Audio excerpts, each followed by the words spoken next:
What up, people? Kamari Ellis here. We got, what is this, 2/6 of the Black Ball Project here, present and accounted for, me and the brother Jimmy. Yes, sir.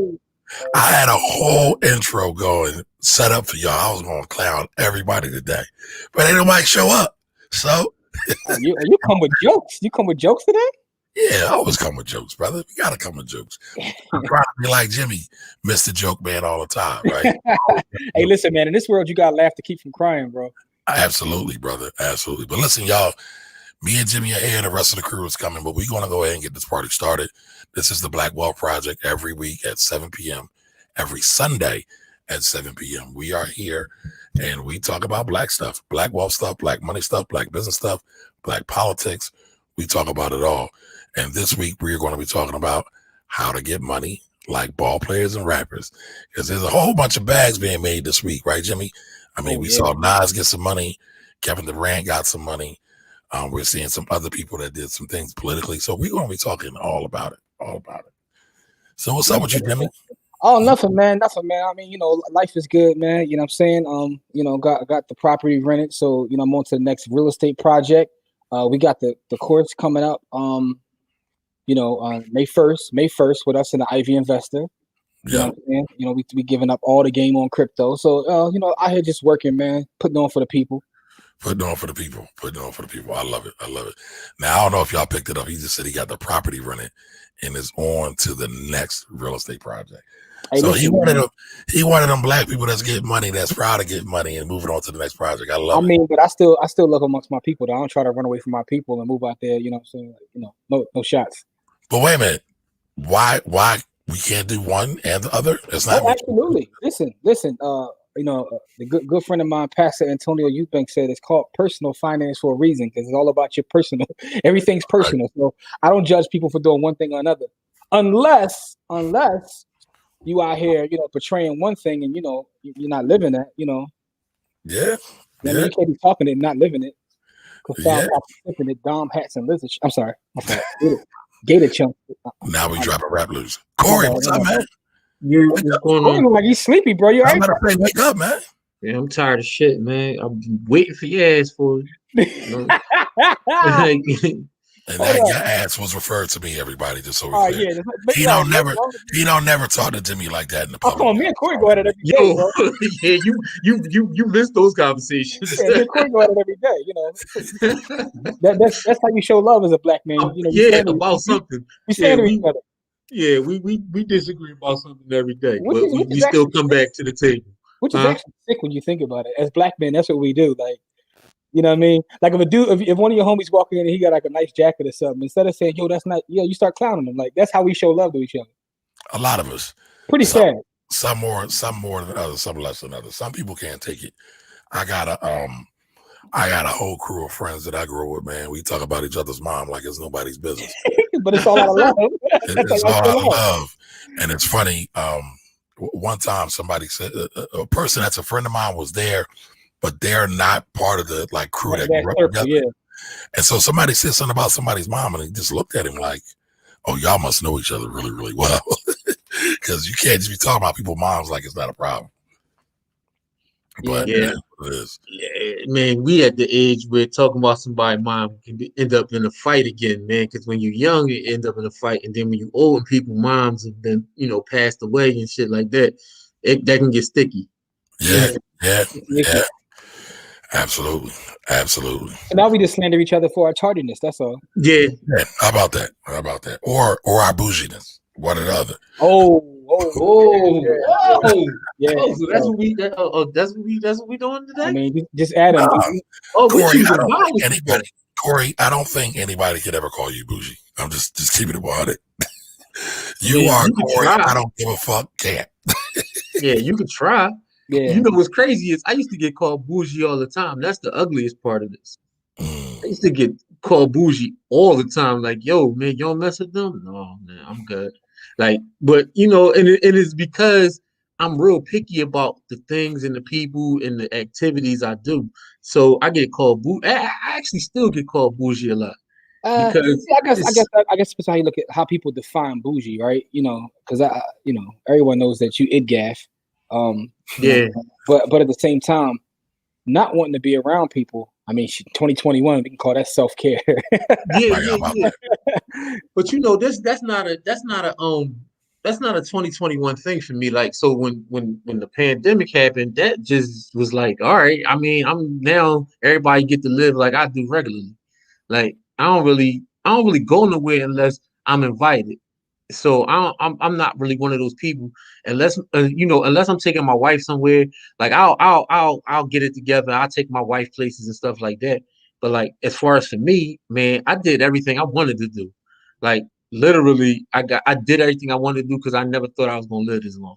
So I was really out there living and trying to get every single experience there was in this world to have. And so, It's on a side note though, Kumar, I got a question for you, brother. Like, are you okay with people claiming to be Marxists and defunding the police, but then moving away from their community? So hold that thought. We're gonna get to oh it man, real quick. slanderous, yo, Quick. I want to know. We were having a conversation before we came on. I just wanted to have your thoughts. Now we're gonna have it, but real quick, I do want to talk about the BOB of the week, the Black Business of the Week. Let's go. So this week's BOB of the week isn't typically a business, or not usually looked at as a business, but it's a show. And it's a show that I just saw that this came out. I think it's one of the best Black shows, best podcasts that are out there right now. And the show is called Bronzeville. I mean, you're like 4 or 5 years late, brother. No. Right. And it just came out in March. I didn't realize that it came out. Okay. So I listened to the first season, was a really, really big fan. Was always wondering why I didn't get more coverage, because I thought it was done really, really well. But it didn't. But here it is, there again, executive produced by Lorenz Tate and Lawrence Fishburne, along with Lorenz Tate's two brothers. Don't call him Larry, brother. Yeah, don't call him Larry. I saw that story. Don't call him Larry. I saw that story. I ain't mad at that either. I'm not mad at that either. But this is a great show. Bronzeville is about a section of Chicago that all Black folks was in. And I see Adrian is in the comments, and she's from Chicago. She could probably give us a whole education about it. But I love this story. I love how they show progressive Black folks who took to the dark side, or the quote unquote underside of the economy, but their focus was always taking care of the people. And that's the story that often gets misinterpreted or gets twisted. I mean, even in some of the reels, right? Because this is done in like a 1940ish, 1950ish type radio type style podcast, right? Mm-hmm. And so they'll even show reports of like when a Black man gets in trouble versus a white man gets in trouble, and it's like night and day, but they get it right every time. So everybody go check out Bronzeville. Jimmy, clearly you read it or you listen to it. Corey, have you been down with this at all? Nah, man, I'm not really. I'm lax on the culture, man. I really don't like. Again, I'm not. I didn't know it existed, so I'm gonna check it out just because y'all said something. But it's really hard to catch my interest with anything. You know what I mean? With anything. Yeah. I get that. I get that. Yeah, Corey was slender me on Friday for my love of Ratchet TV. Like, so Corey, yo, listen, Jimmy showed me 50 seconds of some BS Ratchet TV, and I felt like he took a piece of my brain and stomped on it. I'm not gonna lie. I was like, yo, man, what are you doing? You know what I'm saying? I was like, what are you doing to me, Jim? I thought we was bros. I thought he was like Damn, so now I gotta know, what was the show? What was the it's called Hustle and Soul, the Pink Teacup. Oh God, yeah. I don't think I've seen that one. Oh, First of all, Corey, like he about to check up 21. You already over there, brother? You about to run ball or something? No, man, it's hot and I ain't get my air conditioning system installed in this joint. So it's like muggy in this joint. Okay, I got you. I was about to say, like, you about to check up 21, but no, Kamari, Hustle and Soul is probably the single most ratchet TV show in TV history, and it's about a brother, Lawrence Page, who has a restaurant. It's an entrepreneur, so it's about a Black man trying to build a business. He just happened to have multiple girlfriends that he tries to work there at the same time, so it gets a little crazy. But this sounds like a shy almost. No, this is reality TV. It goes down, like I know if anybody watches it, they're not going to admit to it in the comments. But if you do, y'all know how beautiful that show is. It's beautiful ratchetness, man. So I say that to say this. I can't get Corey to listen to podcasts, watch TV shows. You know what I'm saying? Like I be trying to I mean, culture, man. yeah, he trying to get me cultured, man. I'm I'm lacking on that, man. But I didn't finish the second season of Bronzeville. I didn't even start, to be honest with you, but I knew it was out because Monica actually loves Bronzeville to the point where she forced me to listen to the first season. You know what I'm saying? And the second season, I think she probably already done. Who knows? Like, you know.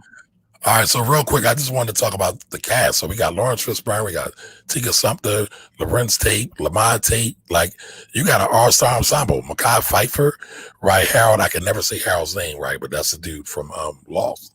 And then London Brown. Like, there's a lot of and Avion Crockett is on there too. Ooh. There's a lot of talent. Oh, and Babatuni is on there. Oh, wow. Yeah, so I couldn't even recognize all the voices that are on there, but you know, it's definitely an all-star cast. I think they do a phenomenal job. And so I'm really, really digging on this. So y'all listen, I would love for more of y'all to check it out so we could have our own little Bronzeville recap every week. So that would be dope. First movie ever murked out Mekhi Phifer. Hey, this year. Hi, Courtney. Haven't seen you in a long time. The Ivy Investor. What's going on? Yeah, I heard all the Erie Ave people got together today. Yes, we did. The Erie Ave people? Jimmy. Oh, God. I'm sorry. The enrolled agent. So listen, everybody. Enrolled agent. Well, in hip hop. Courtney and I have a pretty solid group of black tax professionals that we rock with. We rock with heavy. And so the joke is they're EA. They're enrolled agents. Like as you see on the end of my name, it will usually say EA for enrolled agent, and then Courtney just missed all of that. But it's okay. It's okay. Hey, my question is this though: when y'all get together for like y'all lunches and y'all $6,000, $7 million lunches, right? What kind of debates do y'all have as all tax folks? Like, do y'all really like start debating tax code at the table? So no actually, tax ratchetness.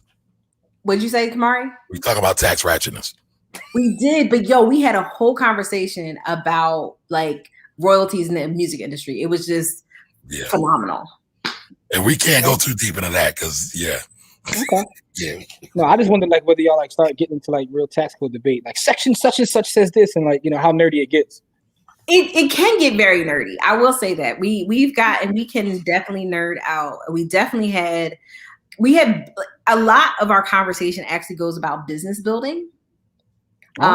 Which is talking about how it's more than one way to peel a potato.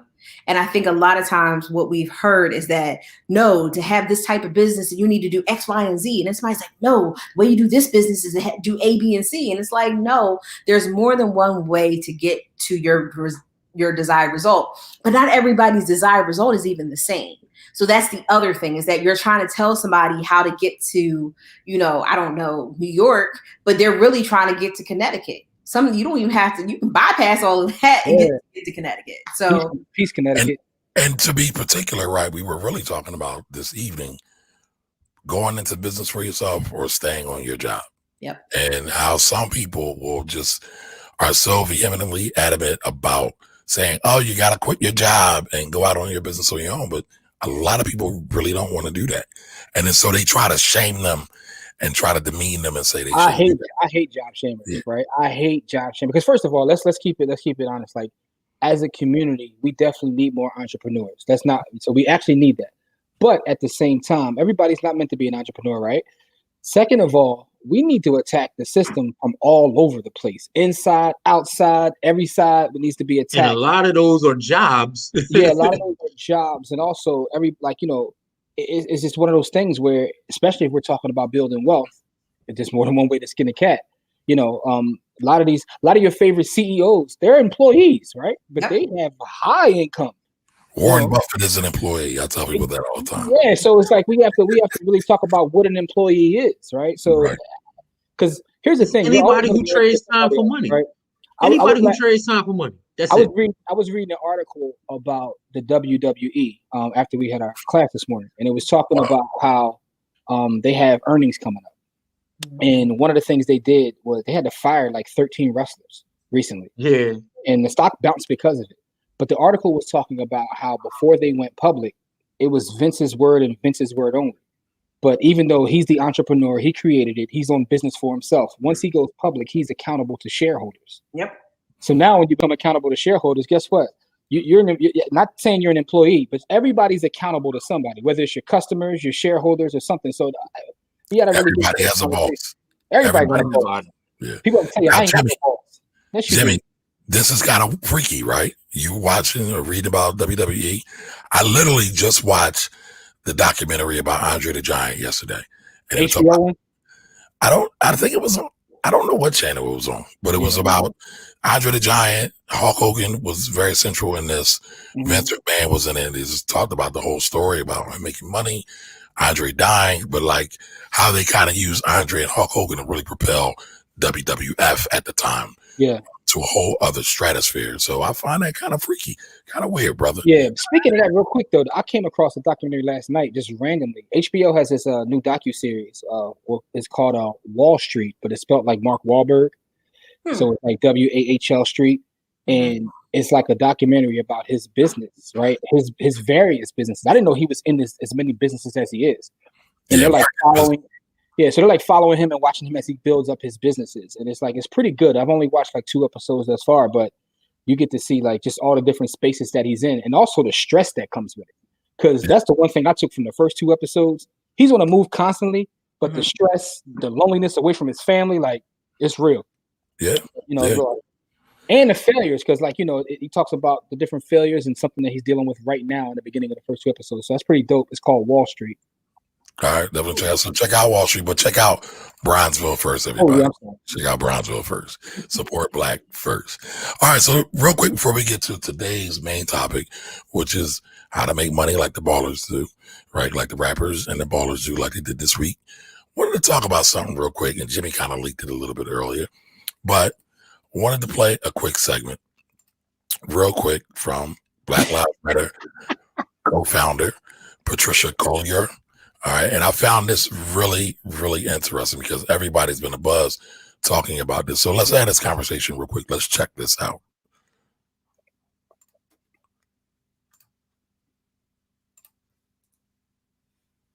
No sound. No sound, Kamari. You gotta slow down. The last few weeks, there have been stories that have become very prominent in the national media around you, and particularly around issues of spending, issues of income. Specifically, there were 2 stories that came out that talked about you purchasing homes. You reportedly purchased 4 homes, and we're looking even at another home. I believe in the Bahamas. There were conversations about how you spend money, and the stories also had a lot of innuendo about the relationship between your money and your spending, and questions around BLM global movement finances. So the first thing I want to do is talk about what's true that has been said and what has been untrue. I want to start, thank you, Mark. I want to just start by saying something that's really important for people to hear. And that's, I have never taken a salary from the Black Lives Matter Global Network Foundation. And that's important because what the right-wing media is trying to say is the donations that people gave to Black Lives Matter went towards my spending. And that is categorically untrue and incredibly dangerous. So you haven't taken a salary. So your income that you use to make whatever purchases you've made have come from outside income. You've mentioned on your IG, and other people have talked about speeches, studio deals, book deals for your book when they call you a terrorist. Your income has not come from working directly with BLM, GM. That's correct. Yeah. I'm a college professor, first of all. I also am a TV producer, and I have had 2 book deals. My first book that came out was a New York Times bestseller. And I also have had a YouTube deal. And so much of all of my income comes directly from the work that I do. But I also want to say something, Mark, that feels really important. Organizers should get paid for the work that they do. They should get paid a living wage. And the fact that the right-wing media is trying to create hysteria around my spending is frankly racist and sexist. And also, I want to name that many of us who end up investing in homes in the Black community often invest in homes to take care of their family. So homes that I've bought directly support the people that I love and that I care about. I'm not renting them out in some Airbnb operation. And you could speak to so many other Black people and Black women, particularly, that take care of their families, take care of their loved ones, especially when they're in a position to. That's an important point because, again, so I didn't want to. This is like an 11-minute conversation. I didn't want to go through all of it. I mean, that clip was even long there, but I thought that got to the heart of the matter, what everybody's been seeing, especially with a lot of the articles in the New York Post saying that Ms. Collier had been going to the Bahamas, which she stated was totally false, never even been to the Bahamas since she was 15. And they've been kind of calling her on the carpet for buying property. So not only is she getting attacked from the left wing, but she's also getting attacked internally, or the right wing. She's also getting attacked internally. But what do y'all think? I know Jimmy's eat for this. So no, I know. First and foremost, I just want to say congratulations to you because you also got a YouTube deal this week. So I want to make sure we give you your flowers. So our brother Kamari got a YouTube deal. You know what I'm saying? He out here getting that YouTube money, so he might pop up with some cribs too. But you know, so that's the goal. That is the goal. Congratulations, brother. You know what I'm saying? And you see who was there to donate to your first. Like, I just want to make sure that you know who was there supporting you. Yes, and I named you right. I said Jimmy was number 2. JT Coins was number 1. Jimmy was number 2. All right, now let's be clear. JT then circled back and came back yesterday and gave again. Oh, so, I didn't see that. If y'all want to make competition. Well, hold on though. But even when he did his first one though, I more than doubled what he did though. Let's just put that out there too though. All right. Anyway, yes, I did it intentionally. I said, oh, that's what he gonna do. Here, take this. Anyway, with that being said though, it's an interesting topic, right? Because I don't believe that organizers, activists, and everything should be broke. In fact, I think that most people who are activists don't openly say they're activists. They're out there just doing the work, and a lot of them aren't broke anyway. You know what I mean? So, I think all three of you guys are activists in your own way. But with that being said, and I know y'all three not broke. So with that being said, I do think this, the way this looks is a little crazy because there are some Black upscale, upper class neighborhoods she could have spent her money in. Now, I'm not trying to tell her what to do with her money. That's her money, her business. But when you're out here, screaming defund the police and calling yourself a Marxist and carrying yourself a certain way, I got to hold you to a different standard. Like, and you can say what you want to. It doesn't indirectly come from BLM. It does. Like, because if it's not for that, we wouldn't care anything about what you got going on. So let's be honest here. So that's the first thing. And I watched that whole clip. She really didn't say anything. If you watch the whole clip, she wasn't answering this question. She was just talking around everything. I love my family. She kept talking about she loved her family. Okay, who doesn't love their family? Like, we know you love your family, right? But you're not answering the questions. And the questions he asked, like right after the part you showed, when he's talking about the houses, like, why are you buying a house in this neighborhood? She said, I love my family. So your family's not there, bro. What are you saying? Like, yeah. I mean, she really wasn't answering their questions. I think that's when I get a hard question now in an interview, I'm just gonna say, look, I love my family. Like, that's the new. That's you know what? She's telling the truth and she's full of malarkey at the same time, right? There you go. Because I don't think she's stolen anything. But on the other end, it makes it none of my business what she's doing with her money that she earned. But on the other, that's saying that if you're going to move, you gotta, you know what I mean? You gotta, if you're going to live that Black Lives Matter life, you gotta live it. So I mean, if that's how she, if that's how she doing and that's how she feel, go ahead. But I don't think that's the It's none of my business, but I would have liked her to do something different. The optics, right? We have to understand that they're optics, right? So that has to be thought about. Like, there are optics that come with that. And as a leader in the community, you have to you have to think about that. You have to think how you move.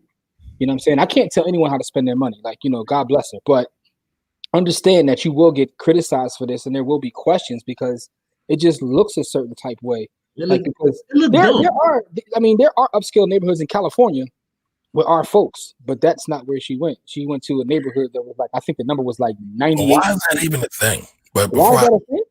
yeah, why is that a thing? Courtney, We don't do have you enough have time. We don't have enough time to talk about that, but it is a yeah, thing. we do. Yeah, we do. Oh, But go ahead. we do. Go ahead. I mean, we can really get into that. Oh, yeah, we can get into it. We can get into that. We can get into why that's important. If you care more Hold about your proximity hold to whiteness than you do your own people. I'm sorry, go ahead. No, but that's an assumption. But Courtney, do you have anything on this? Not an assumption when you do it 4 or 5 times. But go ahead, Courtney. Yeah, so I think I say this all the time. A broke clock is right twice a day. The whisper say that too. Go ahead. So, but I say that to say she made some valid points, and to Jimmy's point, she did not answer a single question at all. Except for the part about not stealing. Correct. She said off the bat, "I'm not stealing," and I don't believe she did. I really don't believe she did. I believe she did. I believe that position she had afforded her opportunities to get money in other places. I do. Correct, and I think that's to the point of being on brand and on code. I think that's a bigger issue because, again, to the point is that yes, you purchased in a predominantly white area, which is nothing wrong with that. You can spend your money wherever you want, but if you have taken the position that Black Lives Matter, defund the police, and then you're going to go someplace where you're probably going to get harassed a lot. The police that you want defunded. Right, like you're gonna have to. Did you really think this all the way through? So then that's one thing. Also, they did make a comment about her property being like $1.4 million, but context is really important because $1.4 million in California is actually not that much. Yeah, that's not really that much. It's not 1.4 in Philadelphia. I mean, over here you're gonna have a whole daggone city block plus some, but that's not the case over there. So I think context is really important. I think there's some things that, to Jimmy's point about her stance on, I would say, economic systems, because she's a Marxist, she's a capitalist, and then you do things that are actually outside of that economic system that you are putting up on is your mantle. I think there's some real disconnects here. And I expect a little bit. I didn't know she was a professor. I'm kind of expecting a little bit more from somebody who is a professor in this particular arena. I don't know what she teaches, but again, I mean, her money is probably not from Black Lives Matter, but her cachet is which enabled her to get the book deal, which enabled her to get the YouTube. 2 book deals and the YouTube. Exactly. Yeah. All of that comes from your notoriety in Black Lives Matter. So no, they're not necessarily that you're pulling money from the organization, but you're still getting your clout. So you are, receiving a benefit or deriving a benefit from the organization. I'll say this. I think this is all distraction. I think it's very timely that this drops at the same time Dante Wright's death occurred. His murder occurred. So now all of a sudden we're concerned about her real estate purchases at this time. Man, we can walk and chew gum. What's that? I said we can walk and chew gum. We can, but most people can't. Historically, we haven't been able to do that, right? And then so the internal infighting and everything else that brought this about, all the other exposure from the left-wing media. I mean, folks are literally reciting and quoting the left-wing media. Like I haven't done the research. You mean right wing when you say that? Right wing. Thank you. But you know what? They're kind of like the same. But yes, right wing media. I haven't actually seen where she said she's a Marxist. So I would have to go back and do the research. The reason why I say she said that, and when he brought it up to her in that interview, she said she admitted to that though. No, I didn't see that. I didn't see that part, but it could have been. But I'll say this: the reason why I say it doesn't matter, or why does it matter, is because if she really bought the properties for her family, there's so many other variables and things that go into that. If she's buying them for her mom, she's buying them for her aunt, she's buying them for her special needs brother.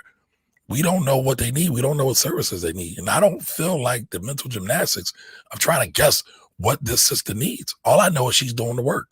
And I'm not going to besmirch her name and talk about her out here in these social media streets. Listen, you put yourself out there, you're going to get besmirched for one or for two. I disagree that we haven't been able to walk and chew gum. I mean, our history, we have been able to walk and chew gum. I feel like we have. Since what? What do you mean? Like, we've always put the work in in multiple spaces at all times. I would say in the last 40 years, we haven't been doing that. Huh? I would say the last 40 years. We can't sit here and disrespect now, our previous, have put the previous NOI, Black Panthers, CLC, all of them, yes, they've done a lot of walking, and even NAACP, yes, they've done The a lot. NAACP, the NOI hasn't I stopped said- in years. Like they've been in these streets putting the work in But business, I said that. socially. I said No, that. I'm just saying. But you're talking about the last 40 years, as if they haven't been in the streets the last 40 years. They've been in the streets, but the NOI is really focused on one thing, and I respect. I've said on this show, But that's I've just said that's just one organization. We've had people putting in work. I think you're doing our people a disservice to say we haven't been able to do things when we haven't done aggregated work, but there's people out here doing work, and that's what obviously there's people out here doing work. Thank you, Corey. That's the word I'm looking for. We haven't done aggregated, unified work together. So no, as a community, I don't think we walk and chew bubblegum very, very well. I disagree with that, but we can have a debate. We can have that debate a different time. No, because I think that we have done. All right, we haven't maybe done it at the scale that some people may have wanted to happen, but we have never stopped doing work. We've been working since the day we arrived in this place, and we haven't stopped working. You know what I'm saying? And so I think that when you start saying that we can't walk and chew gum, we can't do these things, we're kind of like doing our disservice to the folks that have actually put in the work in. You know, and because it's not glorified or put out there doesn't mean that it's not happening. That's the one thing. But I clarify that as a community. So yeah, there are people who are doing work. I never want to put down folks who are doing work. There's a lot of people doing work. The NOI absolutely does work and has been doing work. But there's so many organizations that are doing work and are doing work aggregate as well. Collectively.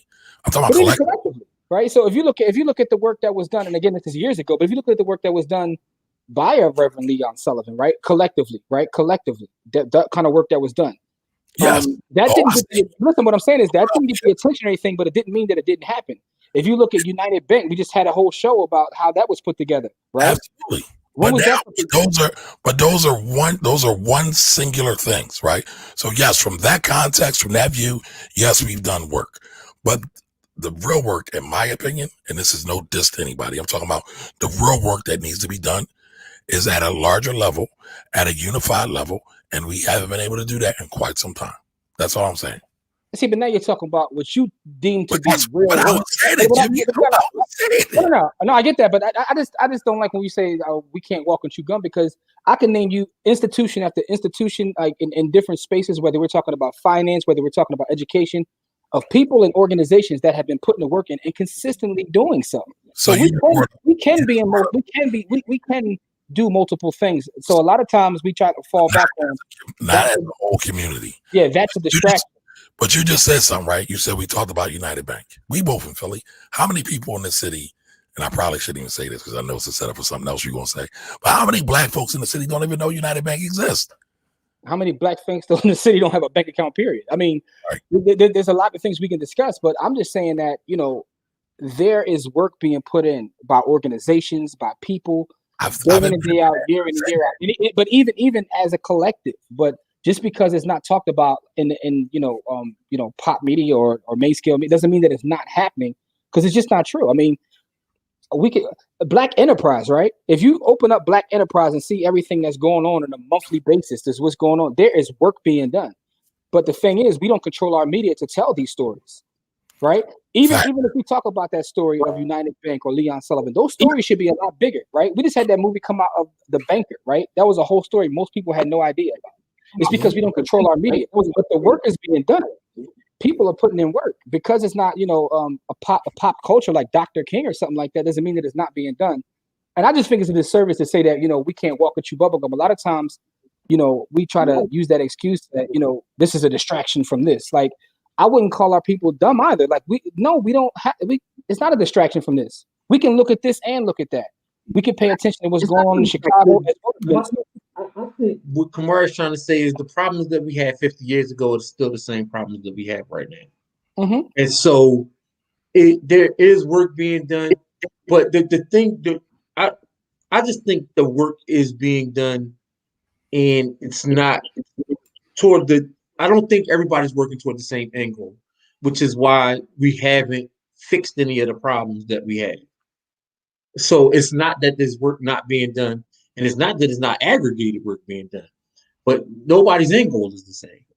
And so that kind of disaggregates some of the work, because if you're working toward one goal and I'm working toward another goal, and neither one of us are working toward the end goal of ending whatever it is that's causing the pain, right? So it's like giving medicine to a sick person who got cancer. It's like giving them Robitussin, right? If you give Robitussin to somebody who got cancer, they still gonna die. So it's work being done, and it's people, doing work, but nothing's being solved. Like we still got cancer. So what do we do? Well, the thing is, we'll never all be on the same page with that, man. In the words of Sean Carter, man, everybody got a part to play. Back to yours, right? Because the fact of the matter is, that's how it's going to have to be. Because all of us don't even have the same goal. All of us don't have the same goal. And to be quite honest with you, some of us are fine with the things the way they are, including a lot of your protesters, because they're getting wealthy out here because of these protests. Like, so let's just be honest. I mean, But ironically, every other ethnic group that gets shit done has a common goal. They might have their individualistic things that they want, but many of them have a common goal, and they figure out a way to do it. But they also don't have our history. They don't have our history. Okay, so at what point are we going to put away all the excuses? No, and I'm not making excuses. What I'm saying is we definitely have work to do, and work will get done. But we have to approach it different. We can't just look at the way they approach issues and say we have to approach it the same way, because they don't have the same things that they have to deal with currently or historically. So bringing it back to BLM, right? So let's bring it, because we all over the place, and that's my fault. I'll take that one. So y'all believe her, don't believe her, good, bad, indifferent. I know a lot of y'all said y'all don't believe she stole. But is this really something that's really newsworthy in the way that it's being promoted? Yeah. Y'all believe that? Well, I guess it depends upon when you say promoted, because I haven't really seen it promoted the way. Now, that's the one thing I'll laugh about this, is because, like, even watching her speak, she hates the media, right wing. Nobody likes the media, right? So the media is the bad guy on both sides. So she's like the right wing media. They say that with media is left wing. Nobody likes anybody in terms of the media. But I really haven't seen it promoted. I've seen it, pop up a couple times, but it's not the biggest story out there. I don't, so that's from my lens. I don't think it's been that big of a story. Oh, she got dragged heavy on Twitter. Yeah, but I mean, everybody gets dragged heavy on Twitter now. No one's even talking about it no more, right? You go on Twitter now, there's not a conversation about what she's doing. We're on to the next thing. Yeah, they got a shelf life of about 24 to 48 hours. Yeah. In a week, she won't be the topic of conversation at all unless they find out she stole something. Will it hurt her brand? It might hurt her brand long term. Yeah, absolutely. But here's my thing, and I do think that she said something she said it's her being targeted is sexist and racist, and I do agree with that. Because no one else has gotten this level of scrutiny about their real estate purchases. Like, the level of scrutiny some of the men in the original founders of Black Lives Matter got was way higher than that, because they found them and they killed them. So I thought that the original founders of BLM were women. They are women. They are women. Yeah. The men, the dude from St. Louis, the other guy, like they found them and killed them. I know you're talking about Corey. So those dudes were a part of the original. Mm-hmm. You know what I mean? When Black Lives Matter splashed onto the scene, they were the part of the faces of the Black Lives Matter.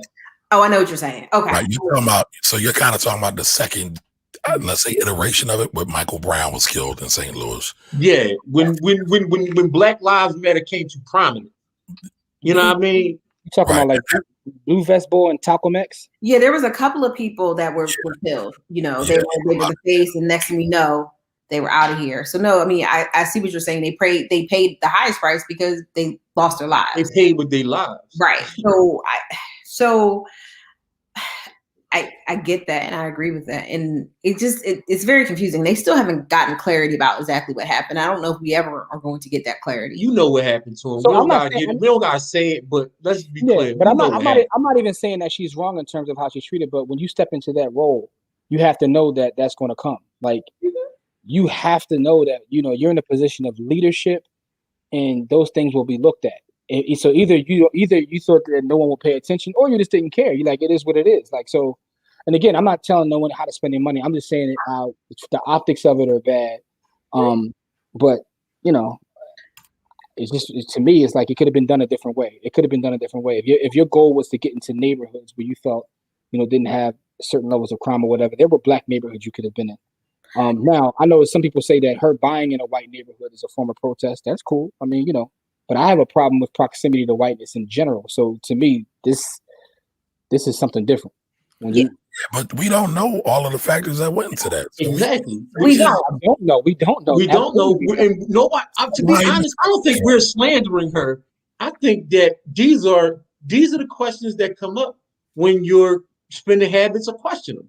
Yeah, but like, then so this in that position of family, like, I mean, so I'm not slandering her. She, like I said again, I keep saying she can do whatever she want to do with her money, but I can have the questions if you're in a position of leadership, and these are the things that you're doing when you're out here screaming, defund the police, and I'm a Marxist and all these other things, and you know, defund the police, and y'all go deal with that while I go over here. Well, I don't have to worry about that. Like, to me, I don't feel that. Like, I'm big on us working together, and also, I mean, the name of our organization is By the Hood, and that's for a reason, because we believe in, you know, taking our spaces and making our spaces better instead of running from our spaces because of proximity to whiteness.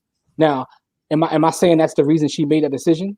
I don't know if that's the reason she made a decision, but I'm telling you how it looks, the optics of it when you're in a position of leadership.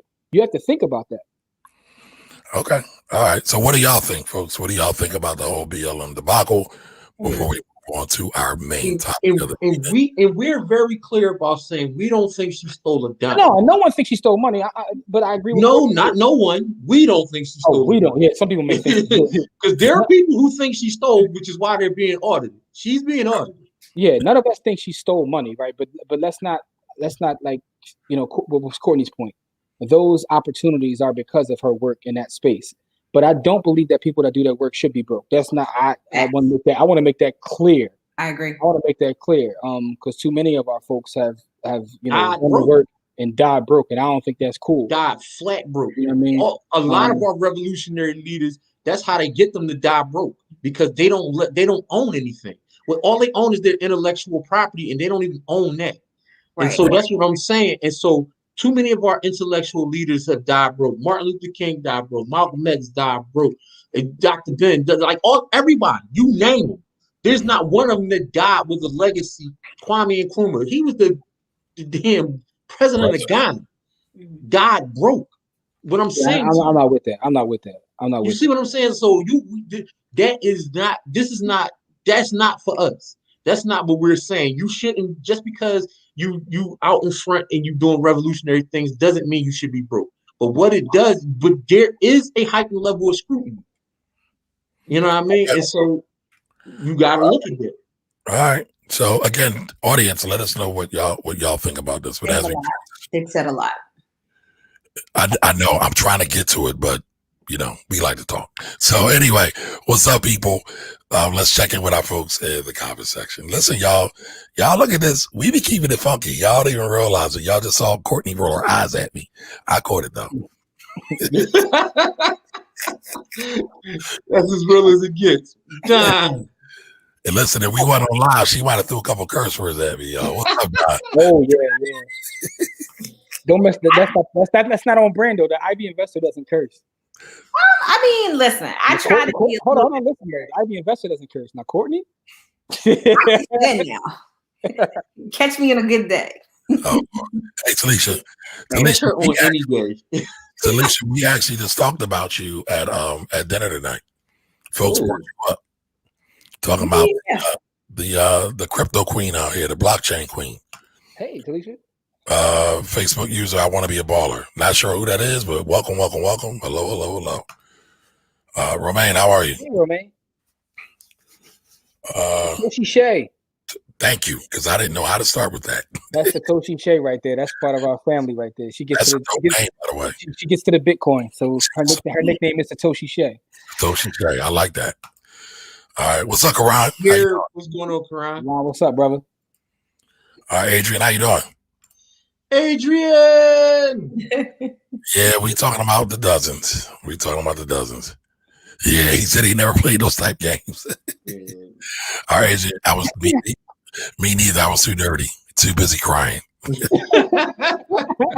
Toya. You're. Corey said you. That's dope. Jimmy chose violence, and I think those folks ain't going to be ready. Jimmy, what are you doing? Hey, listen, I'm here. Hey, Monica. Monica, what's going on? All right, Monica loves Bronzeville. I love Bronzeville too. Our agent says, in elementary school, it made me cry at the 5th grade. It made me expel. Okay, I know what that's about. Double homicide. Oh, God. Listen, my love of Ratchet TV, man. So wait, so Zeus is on now, right? That's on Zeus now? Because I had to shut off Zeus, but I had to bring it back. Do I have to bring it back now? I think I might have to get Zeus too. Like, I ain't gonna lie to you. Like, I need to. I was watching One More Chance for like weeks, and I loved every Ratchet bit of it. And so I'm not alone. We're not gonna talk about ratchetness when we got some great black media being talked about right now. Brownsville.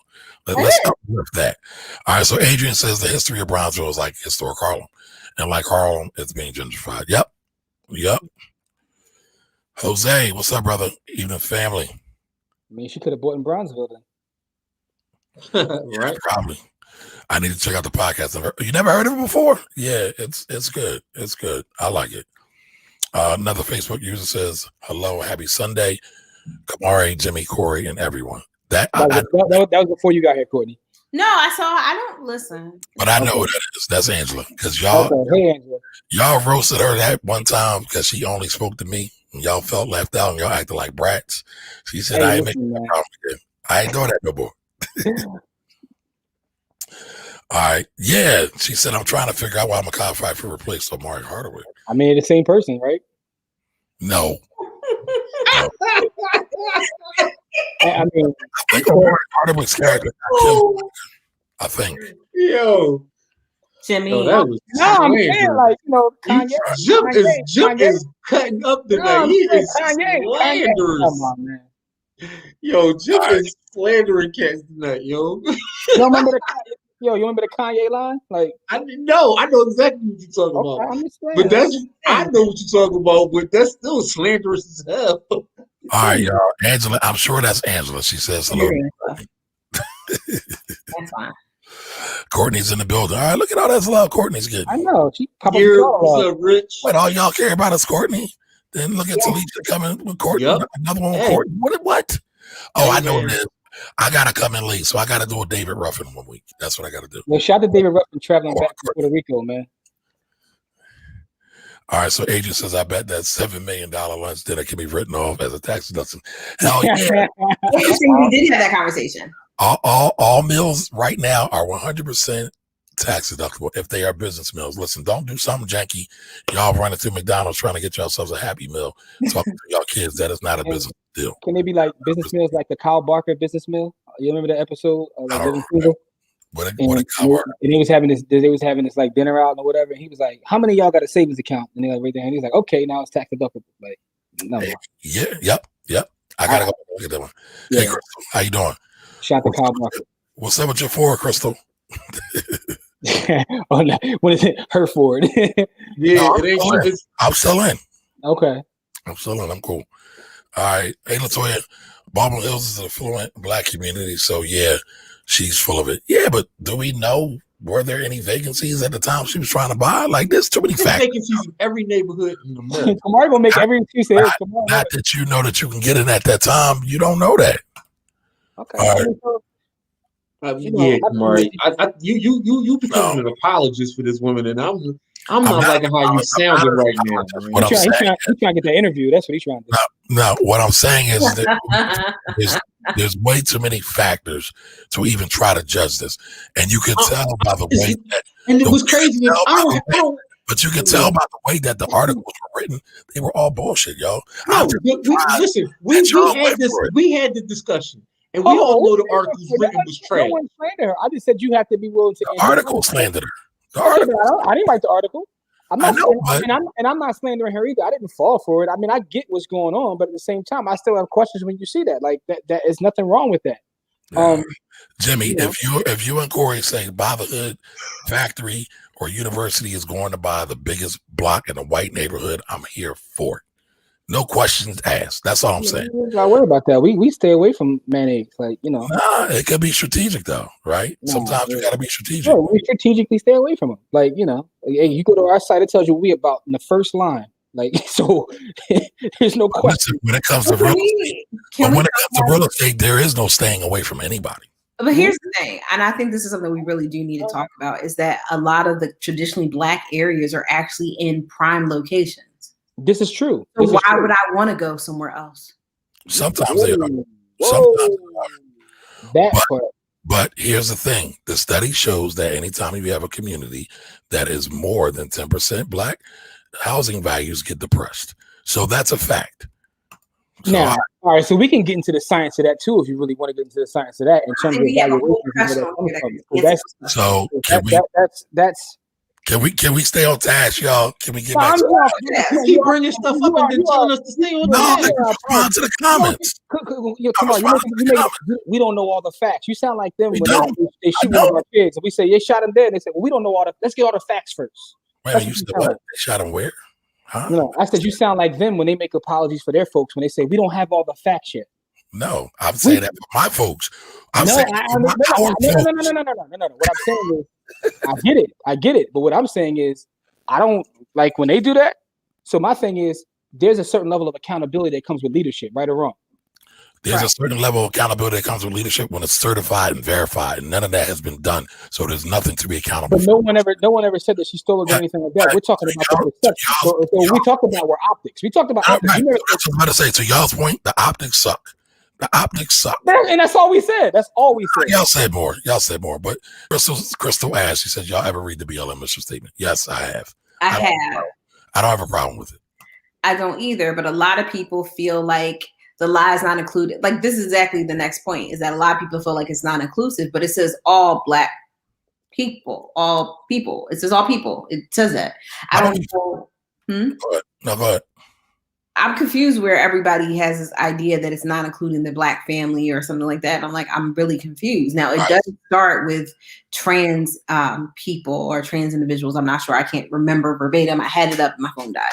But I say that I looked at it and I'm like, it's not offensive at all. It actually does deal with everybody. It starts as an affirmation statement, specifically calling out those who have been marginalized in most instances the most. So, all right, let's read Jose's statement. Crystal, and the lives not included in the statement as Black men or the nuclear family model. So I disagree with that. And so I guess we got to talk about it. I really didn't want to talk about it, but it's come up. People have a problem with BLM statement because they mention gay and transgender folks. Here's my official thought, right? If we're not talking about Black people, all Black people, straight, gay, heterosexual, transgender, is not really Black. A lot of us, this is me, a lot of us have a problem thinking about any other structural norms outside of Judeo-Christian authority or doctrine. And I'm just going to keep it funky. We have a hard time with that. And so many of us will belittle a BLM, even though they've got tons of work because they don't fall in line with quote unquote biblical doctrine. Okay, so this is where I think the trickiness is coming in. Because it says we affirm the lives of Black queer, trans folks, disabled folks, undocumented folks, folks with records, women, and all Black lives along the gender spectrum. Our network centers those who have been marginalized within the Black liberation movement. Now, if you're going to say that, like, that Black nuclear family is part of that, and they didn't put that in there. And so when they're saying it's not included in the affirmation, that's what they're talking about. Well, for me, I have no problem with. I don't have a problem with it, but what I'm saying, I'm just they kind of put they put that catch-all there, right? My problem is I don't like the term Black Lives Matter. Like, to me, that's I think that stinks. I don't like that. I don't like the term, but it is what it is at this point. Like, it's just BLM. But I don't like that. I'm more about when reading it. If you're having explain you why my life matters, like, I just think the name is goofy, but I'm reading it word for word. Corey read word for word. So it's the second paragraph right there. We affirm the lie. We affirm. So, but I hear where people are coming from, but here's the thing, and we can talk about this with Bayard Rustin. He was excluded from the civil rights movement because he was a gay Black man. And that has kind of, and to Kamari's point, that has a lot, and many times that has happened, that those who do not quote conform with the norms are actually pushed to the edges of society. And let's be very clear, is that when you see undocumented, and you also say those with records, a lot of Black men have records, and more specifically related to the war on drugs that was targeting Black men. And that's not to say all Black men have records, not at all. I didn't say I agree with those people. I just said I can see where their argument comes from. No, I heard you. I mean, but I'm just saying for clarity, like they say, all of these people who are on the fringes, we want to center them. And I think that's a fair statement. Women tend to be on the fringes. You know, that's just what it is. They also tend to be on the front lines of every single movement, which nobody wants to say. That's it. See, but I don't even have a problem with their statement at all, because, like, I mean, that's their statement, right? So people say, I have a problem. Like, well, if you don't like that, go do your own work and make your own statement. So I have no problem with their statement. That's their statement. You know what I'm saying? Like, that's their statement. I have no problem whatsoever with their statement. Whether it's inclusive, non-inclusive, whatever it may be, if they're out there in the front lines doing work, that's the one thing we can say is they show up, right? Mm-hmm. So whether I agree with the way they go about it, whether I agree with their luxury home, it doesn't matter. They're putting in the work. I think their name is goofy. I want that to be known. I do respect the work, because to me, that's what's most important is the work. I don't like the name, but that's just my personal opinion, which I'm entitled to. But at the end of the day, even if someone is doing the work in a way that I don't agree with, if they're doing the work, I have to respect it, because we're all not going to agree on it, right? But if we put Black people first, that's all I care about, is that we put Black people first. All right, so Crystal says, I haven't given the story much energy. I have other questions for BLM, unpopular questions, so I don't comment on anything they say or do. Well, I have questions. I want to know what your questions are. I was thinking the same thing, Courtney. Crystal, what are your questions? Because she said later on, she's like, her issue doesn't have anything to do with the Black man or the family argument. Okay, well, do share. And I'm not being shady. I really would like to know. I mean, I see them doing the work. I have a lot of friends who are in the activist space. So I've heard their commentary. I mean, everybody seems to feel differently about different things. At this point, I'm just kind of like, all right, well, what are we saying? And I think if people feel that strongly about certain things, then start your own thing. I mean, we started the Black Wealth Project because we did not like the information that was being supplied to the Black community about wealth and the wealth context and exactly what wealth is. So we decided to, one, redefine what wealth is and clarify the point. And not only did we do that, but we also have meaningful conversations about every aspect of community, because that impacts our wealth. Facts. There's a comment here. Says, Kamari, please explain what you meant when you said NOI does only one thing. I'll be honest, I'm not sure, because we were going back and forth, and so I'm not even going to sit here and try to relive it. he knew he was wrong. He knew I got it wrong, so he just basically said, I love my family. That's what that was. All right, you win, Jimmy. I ain't going to go into that one. Your slander game is so strong. Thank you, brother. All right, so Karan says, why can't that purchase in white be in the form of protest? Thank you, Karan. It can be. I guess. It can be, but I mean, but here's my thing, and this is what I've said, and I mean it. Like, when you look at where Black communities are in major cities, they're all in prime locations. Look at North Philly. North Philly is directly on the Broad Street line. I mean, it's walkable. It has a huge major university. It's because where workers used to be at, because all the factories, and they had to get the workers to work. And so now in every major city, Black people are right around where all of the good stuff is at, because we historically had to live there so we can get to work for the folks. Correct. So they put us in a prime location. That's not exactly true. That's not that. So what did they build all of this transportation for? So let's be clear. White Philly, all of that was white owned. White flight happened, and then Black folks moved in for the most part, for the most of it. Okay, all right. I'm not going to argue with you about that. White people lived in North Philly, just like society everywhere. No. But just like Society Hill, this is less than 100 years. Society Hill at one point was Black owned, right? Gentrification came through. Black folks moved out. White folks moved in, right? White folks still there now. North Philly, white folks live there.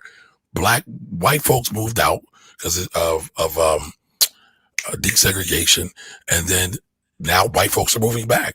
Once was, will be again. But here's the thing, though. I mean, I get what you're saying, but to your point about like Washington Square was predominantly Black. And it was because of what Corey was saying, is that that's where the factories were located. And they had to be close enough in walking distance to get to their jobs.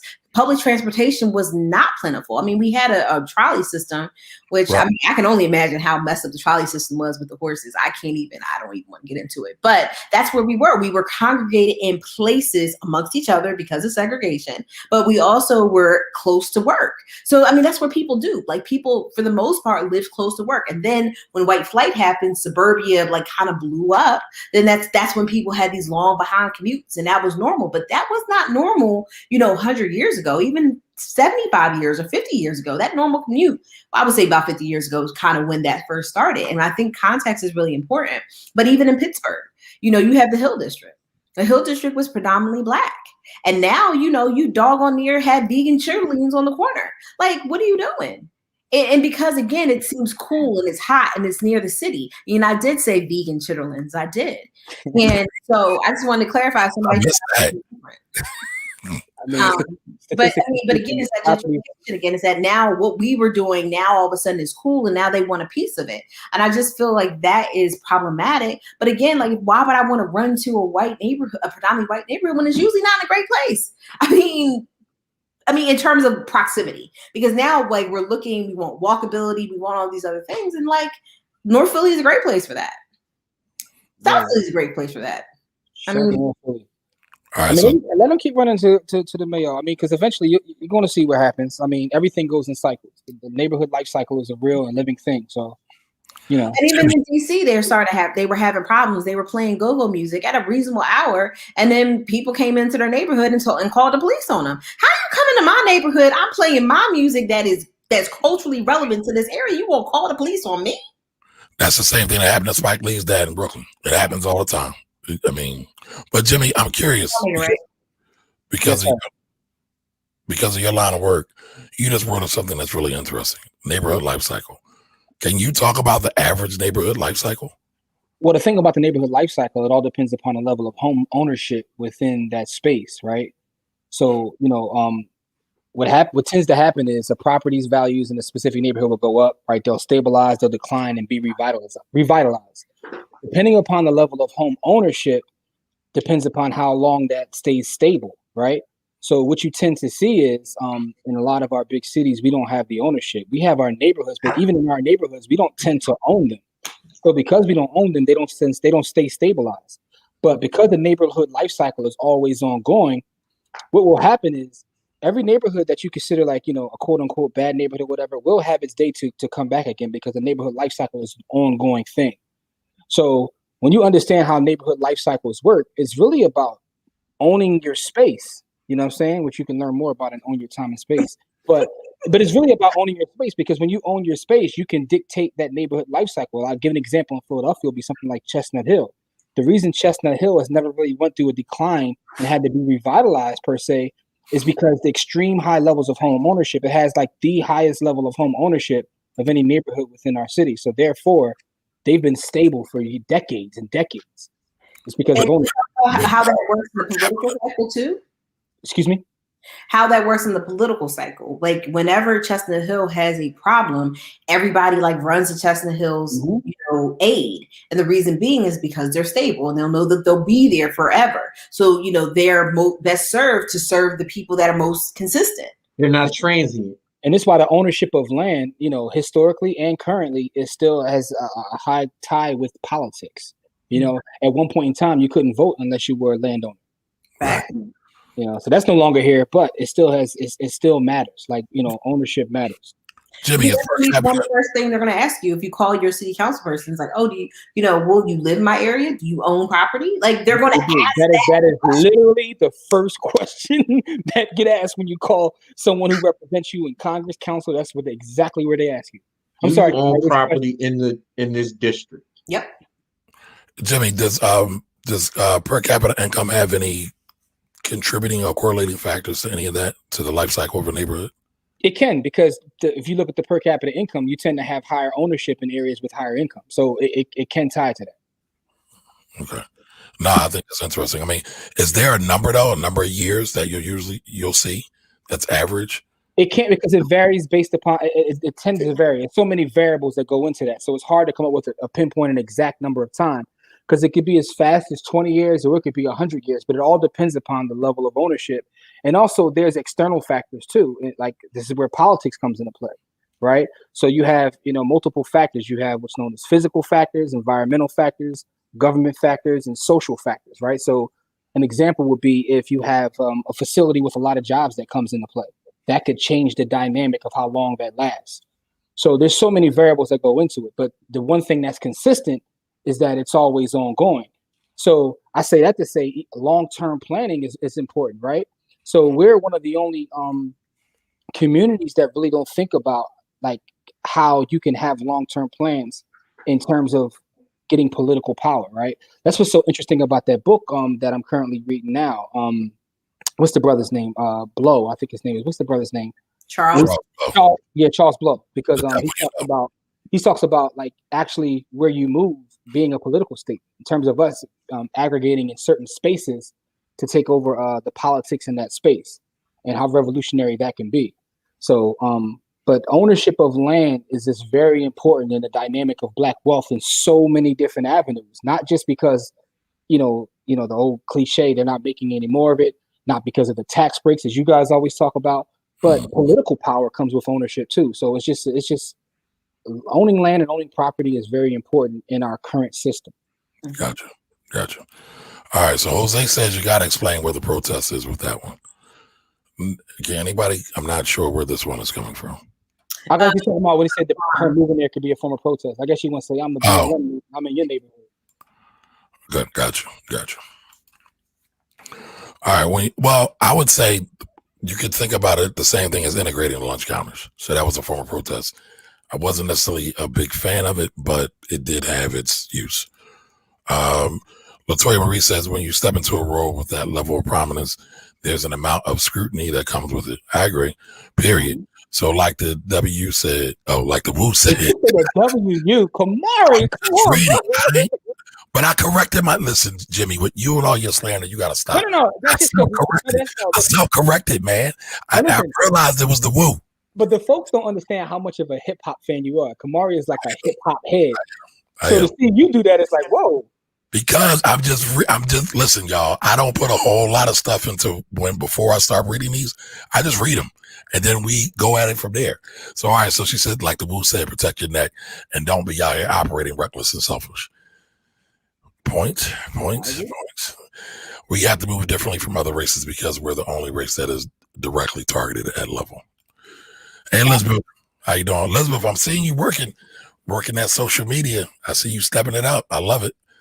All right, so hey, y'all, I hopped in at a great time. Yes, you did. We looking for them bars. We looking for them bars, Elizabeth. Oh, it's coming. She in here wrecking shop. Oh, all right. Yeah.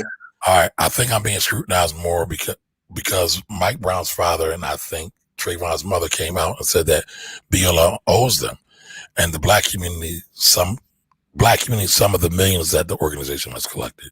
Ooh. Okay. Yeah. Okay, so Karan's responding back. Jose Sanchez, maybe not protest per se, but I saw my pops purchase in white communities in the 90s. From my lens, turn the whole community. Sorry, y'all. I saw white folks start to retreat and black folks move in. All right, so Elizabeth says I'm late, but I'm just going to say this. It's a dog whistle to this clan and other races to broadcast her real estate purchase. Yes, it is. Also, she has been paid for a lot of her work in other ways. She's not using funds from BLM to purchase her home. She got a bag from legitimate deals, and we are missing information. Elizabeth, we be on the same wavelength. It's scary sometimes. But everybody basically said the same thing. I'm messing with y'all. Elizabeth also says, I personally feel like this is how every black revolutionary movement is dismantled. I get it. I get buying in black areas, but I also don't know her trauma or the full plans of her home and land. And talking about dismantling, I mean, COINTELPRO was masterful at how they put out bullshit propaganda. Absolutely.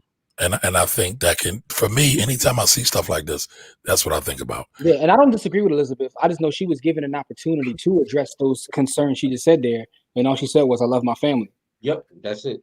He literally asked her, like, okay, just explain it. He was giving her the opportunity to kind of like address those things. And you could tell Mark was playing softball with that interview. Absolutely, he could have gone. But credit to him for doing that though, because he gave her, because on any other platform she's not getting that opportunity. So I credit to him for doing that, because he gave her a full opportunity to say whatever it is she wanted to say. Oh, and that's what she chose to say. That's right. I agree. Mm-hmm.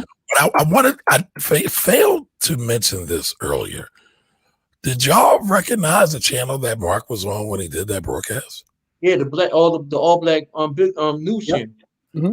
Yeah, we haven't talked about that at all. I haven't looked at it, but it's definitely something that it's supposed to be in our wheelhouse and talk about. Mm-hmm. So I definitely at least want to just give them a shout out, mm-hmm. so we can stay on brand, right? Mm-hmm. So it's the Black News Channel. If this is the channel who I think it is, I think it's some former Black Republicans who are behind it, but I have to go back and look at it. But this is the Black News Channel, so this is what they're talking about. This is what they are talking about. They need a Black Wealth Project show in there. Y'all can contact our attorney, Courtney Richardson. She'll take care of that. You know what's funny? I don't even know if we would work on a major network level. No, they would kick us off. We like, y'all gotta get the hell out of here. We will be all right just going independent. So I think Elizabeth brings up a really good point, and I wanted to bring that up. One of the things that I have noticed is that real estate records are public. Wills are also public.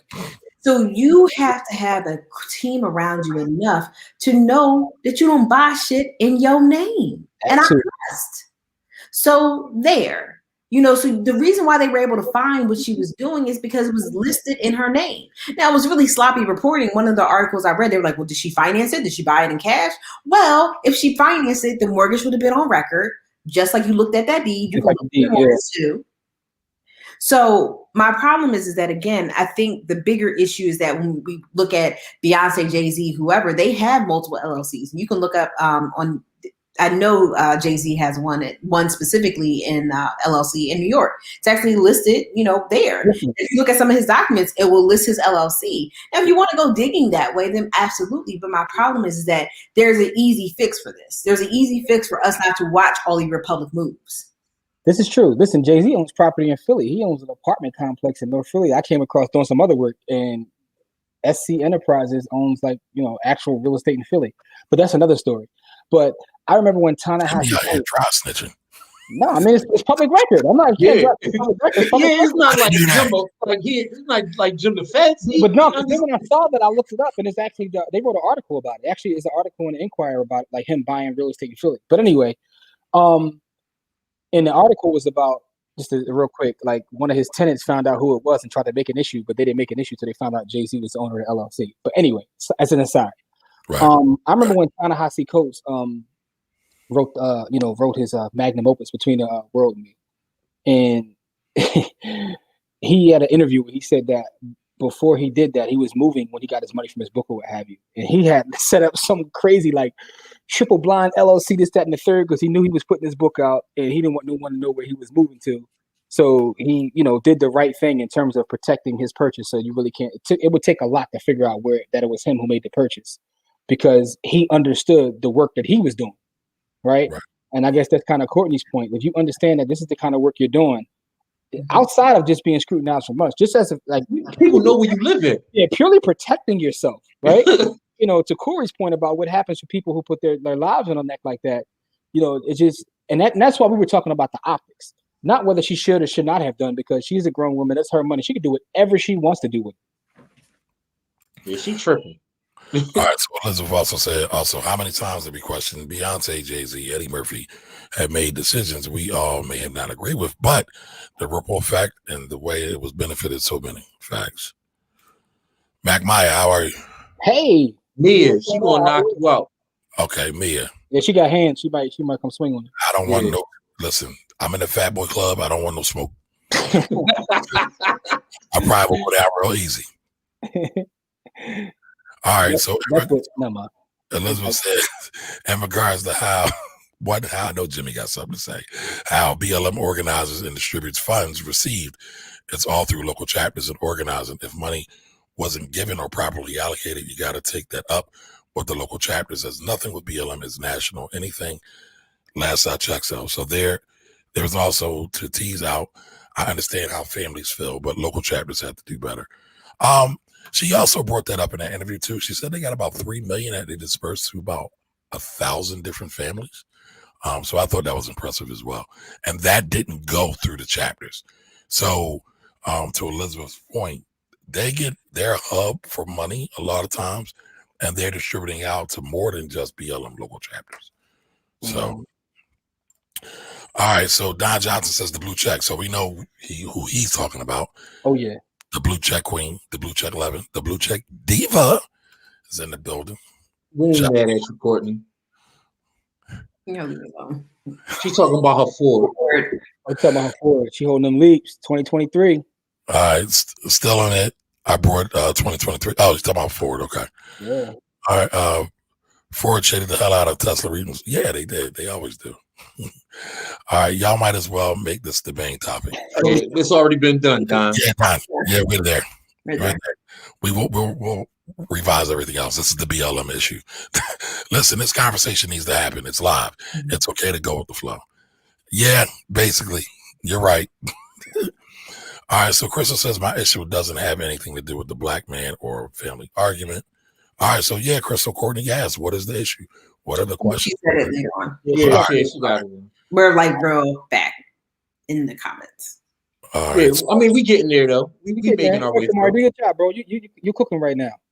All right, so hey, whoa, go back to that. Go back to what she just said. What Elizabeth just said. Oh, all right.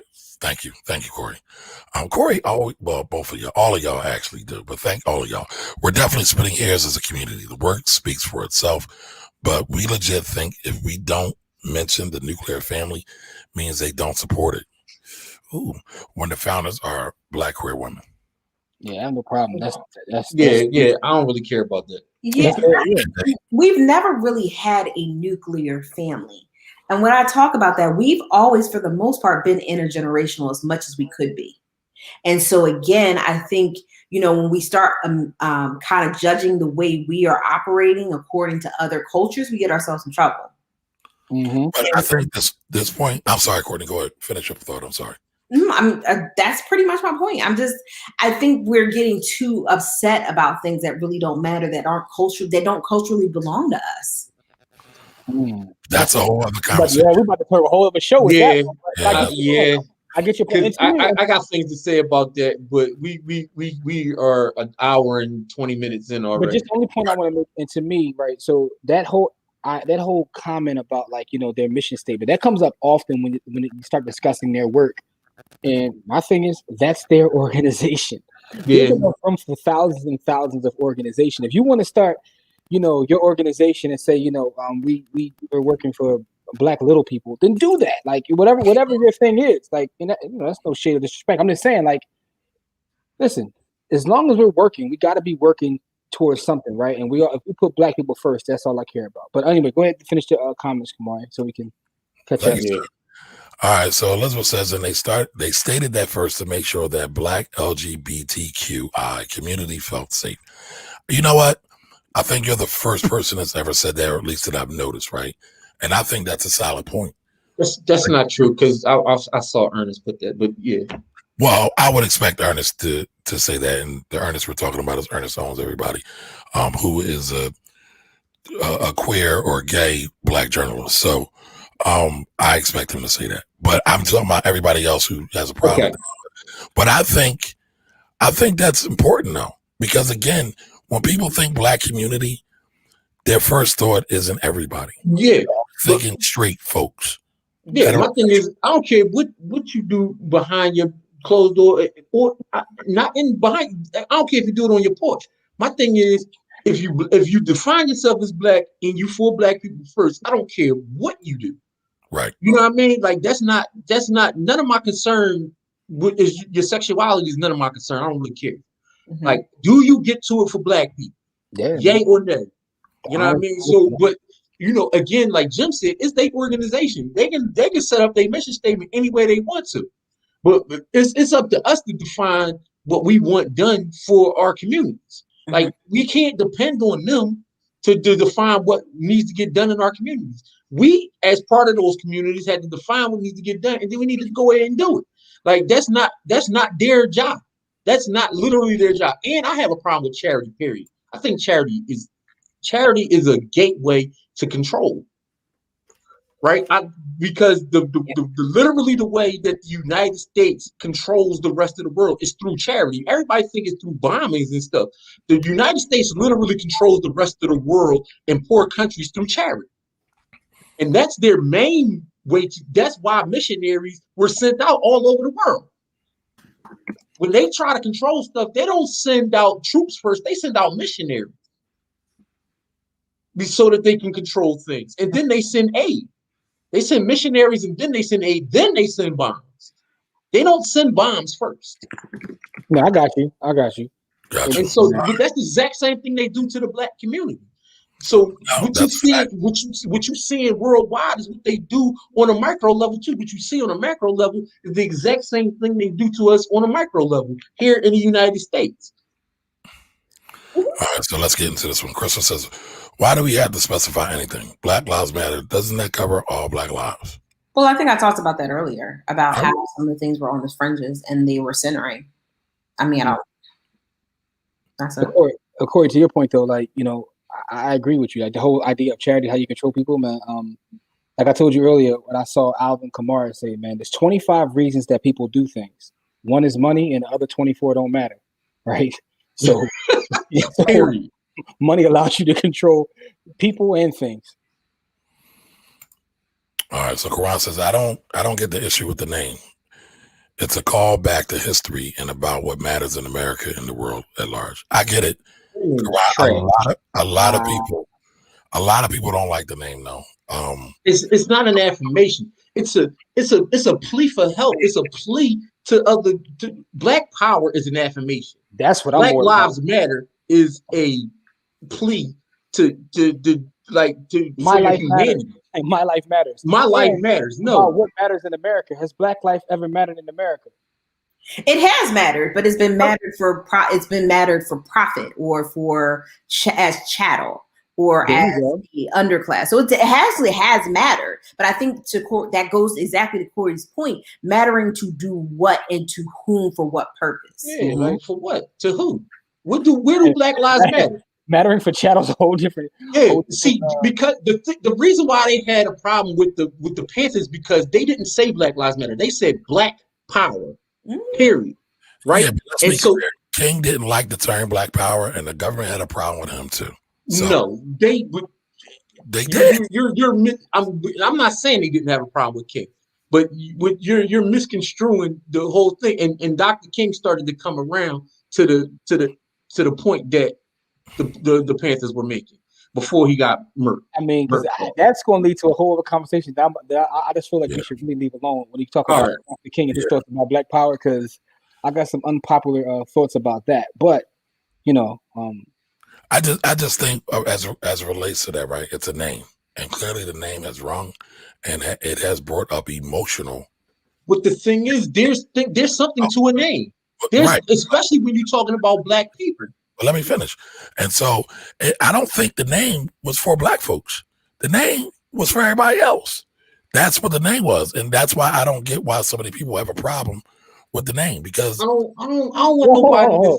I don't think I have a problem, right? I don't like the name, but again, it's not my organization. I don't think. I just think that.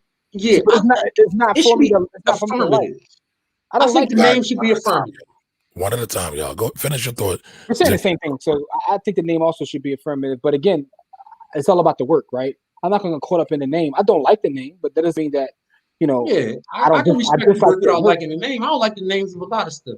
Yeah, I think it's stupid that the Utah Jazz are called the Jazz when they play. When they play in the damn mountain in Utah. I mean, so it's the name. Okay, all right, y'all. I think the Lakers. The Lakers is stupid.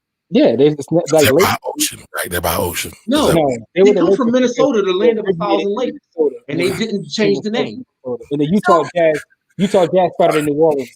which was the New Orleans Jazz, and they got sold I to you. got it. I got it. Now they're the Pelicans, which I think is really strange. Yeah. Yeah, we're all over the place now, folks. All right, Adrian said, I think there are many who have an issue with the organization and feel that they overshadow the work of local community organizations who don't get an iota of the funding that BLM does. Every organization does something different. And the bottom line is that it's okay to not support every organization. We can just invest in the ones that support the causes with the most importance to us, important to us. I ain't mad at that. I ain't mad at that at all. That's exactly how it's supposed to go. That's why you get your dollars up. So that's getting your dollars up is a political statement. That is a political statement, so that you can support those causes that mean something to you. Yeah. Okay. So Crystal says, maybe I'm being picky. I just say how we always have to over explain and be extra clear about some shit that already clear in my mind. Right. But again, I don't think it's for us. It's for the rest of the world.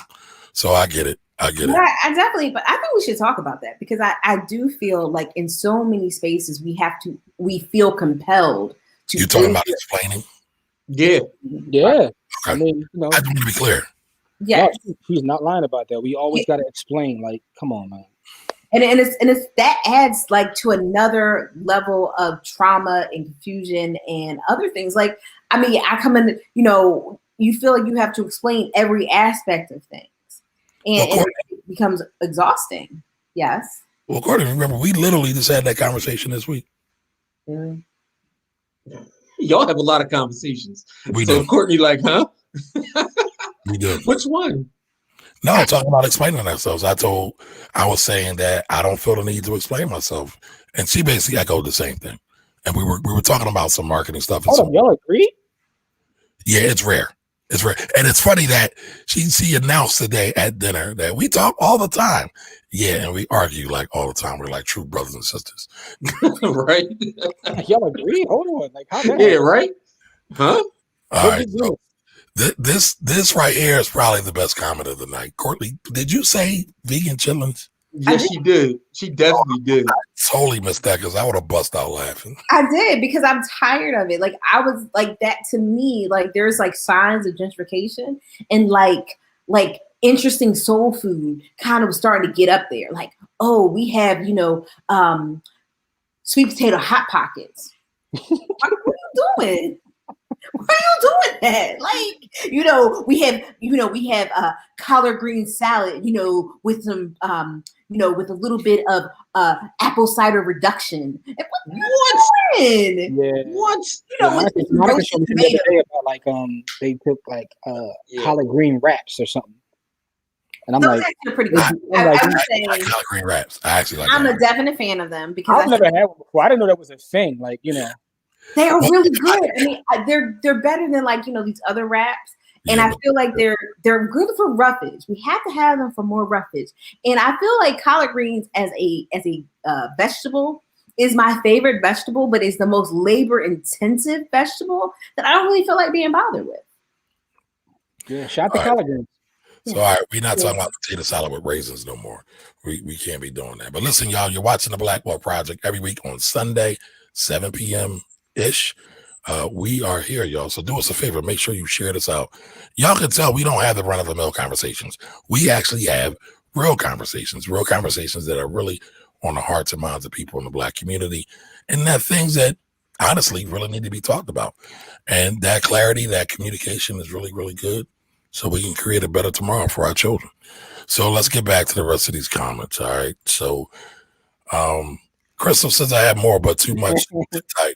She came back to it though. I appreciate that.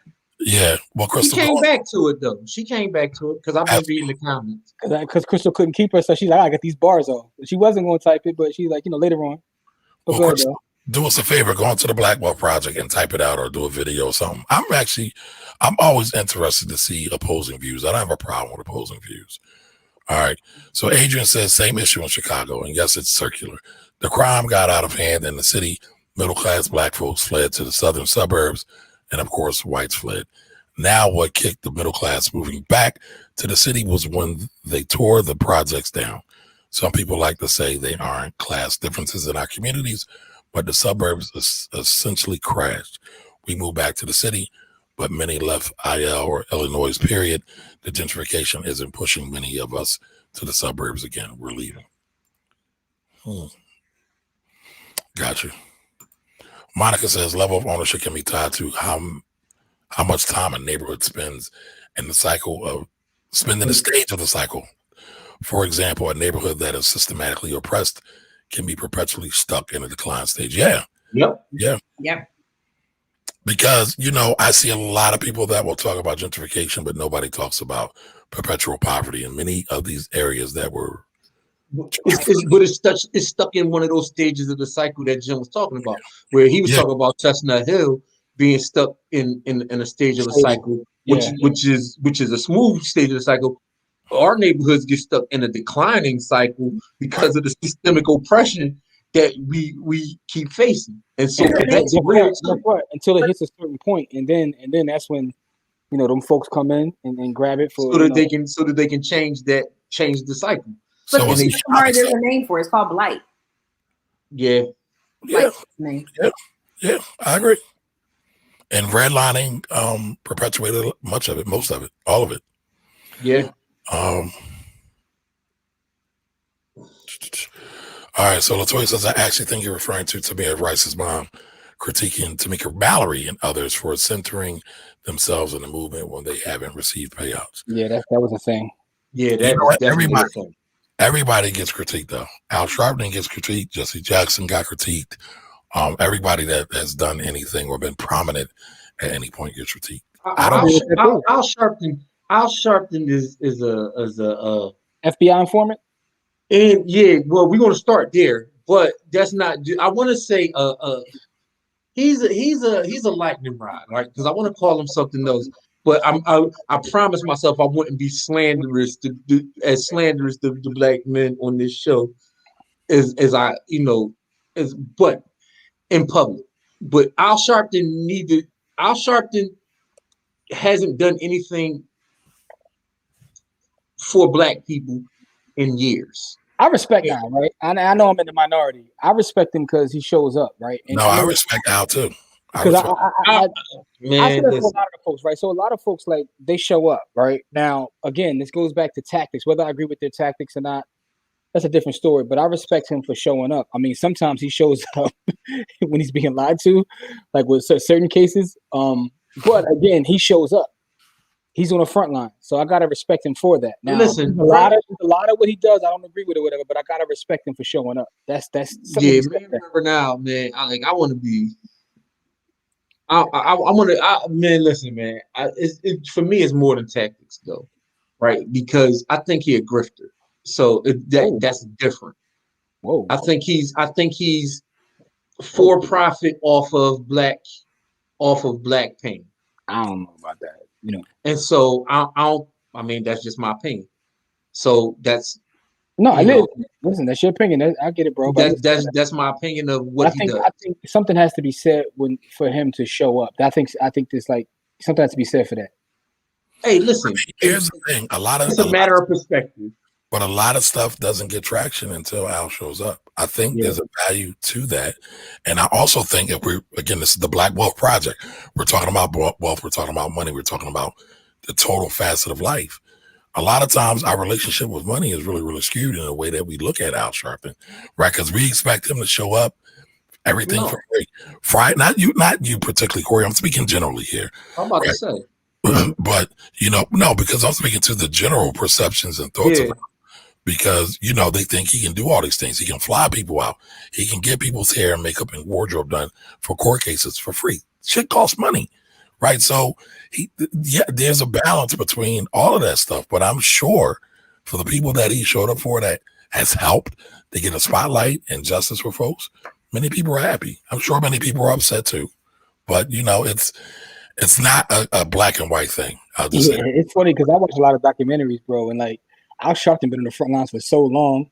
You know what I mean? Different weights. Yeah, he's been on the front line since the early 60s. My man got stabbed up. He still pulled up. Like, he on the front lines, man. Like, so listen, respect the Reverend Al, man. You still an FBI informant, but respect to you anyway. Yeah. All right, moving on. Jimmy, to that point, sometimes you got to shut the fuck up about your plans. Facts. Bars. She's an organizer, and folks are now watching her every move. We got to relax sometimes, but I understand why we are expecting more information and justification. Yeah. But I mean, that goes to the point that we brought up earlier, is that again, you need, if you know that you're going to be watched, you're an organizer, you're going to be watched. So there's certain things that you need to do and employ to protect yourself and your family that you said you love. Yeah, she loves her family. So hey, you love your family, but your address all over the internet. You just doxed yourself. But again, to Courtney's point earlier about layering and LLCs for asset protection and asset protection, I don't know that a lot of people really understand that. Even some of our so-called professionals, our attorneys. But you have No. Hear me out. She's a prominent person. Like, she got to know better than that. Hear me out. Courtney, I know you've seen this, right? So you can say a person's prominent, they have means, but how many times have we seen a rich person, like millions and millions and millions of dollars, not having an estate plan, i.e. Prince, right? They had access, but they didn't do it for whatever reason, right? And then so she's clearly at a lower level than Prince. I don't know that the people in her circle are really talking about that. But so here's the thing. So I definitely bars. But go ahead, I'm sorry. Some of the people that she's in the circles with actually do have that level, that multi-level of asset protection. Like literally some of the people she's in circles with. Now, I don't know on what level are they discussing these things. I think they should, but I think at the same time, we have a habit of keeping things to ourselves and keeping things close to the breast. So I can see how we got here, but it's incumbent upon you as you rise in prominence on how to protect yourself, period. But I think there's a lot of different things that you can go on and on about. I hope she kind of finds some asset protection now. Yeah. Now that she's out on Front Street. Courtney, maybe she has access to those people, but she also didn't want them to know she was making these purchases. That's true. And that's a thing. That's a thing. That is a thing. All right. So Crystal says, I guess my thing is, what's more likely to get you killed, being black or being queer? Flip a coin. I feel like that is a trick question because that's not a trick question. Being black will get you killed first, but correct. Depends by who. I don't know about that. I don't know. They're black queer folks getting murked left and right. Hey, and I'm again not discounting that. Historically, being black will get you killed. I mean, I don't know about that either, though. Now I think about it, like, but black queer, being queer was part of a lot of cultures. And so being queer didn't get you specifically killed over. Here's what I say, Core. Like if I walk up, right, if somebody walks up, you know whether they're black, right, off front. You don't know whether they're right away. You know what I'm saying? For the so you don't wear your sexuality out. I mean, some people do, but you know what I mean? Yeah, but for the very most part, your sexuality doesn't come with a notice, right? I also don't like arguing about who's more oppressed. Like both things are wrong. Both things are wrong. Neither one should get you killed. That's the thing. Right? Neither one that's the point that I was going to make. Like you're going to face oppression, right? Especially as a black person, right?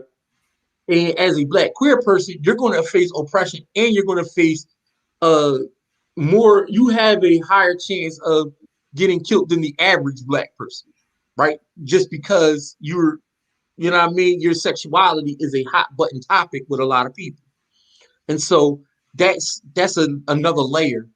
That's another layer to it, and so, but there's no justification for either one being a thing that gets you killed. There's no justification for it. All right, let's get to this next one. All right, Elizabeth says, by white people being black gets you killed, quiet as it's kept, being queer will have you killed by other black people. Facts. Ooh. And the murders aren't even addressed to stop. Yes. Thank you, Elizabeth. We was talking about the murder rate, the murder solve rate in Philadelphia earlier. And that's another thing for another day. But the murder solve rate is low, period. Yeah, and it's because it's so many of them. Yeah, they don't have the resources a lot of times. And it's not. Go ahead. I'm sorry. Go ahead. Elizabeth, when talking about this particular issue, my thing is black is what's in the forefront. Yeah, that's black is what people see first. Mm-hmm. All right. So Elizabeth says, I agree. The challenge is for us to not are not monolith. The same way I am Black first, I am here for Black liberation. I also have things I want to address and a Black woman. And it further makes things challenging. Excuse me for butchering that, y'all. Elizabeth, Dag, y'all just going back and forth. We need to bring y'all on the show. I love it. How we treat each other is a whole other topic. It's an issue worth addressing too. Yeah, I agree. I love this. I love the communication y'all are having on the chat. I love it. Keep it up. Listen, take Black out of it if all together and no one will care. Yeah. Pelicans, Louisiana Bird. All right. Fact. Being super clear, the Black Panther said all power to all people. That is true. Black power to Black people, yellow power to yellow people, white power to white people. Chairman Fred and Dr. Hubie both said that the Black Panther movement didn't always support Black Panther Party because Black Power movement didn't always support the Black Panther Party. Thank you. I definitely bought that. So yes, that is true. That is true. Because again, the Black Panthers were a fringe of the Black Power movement. Mm-hmm.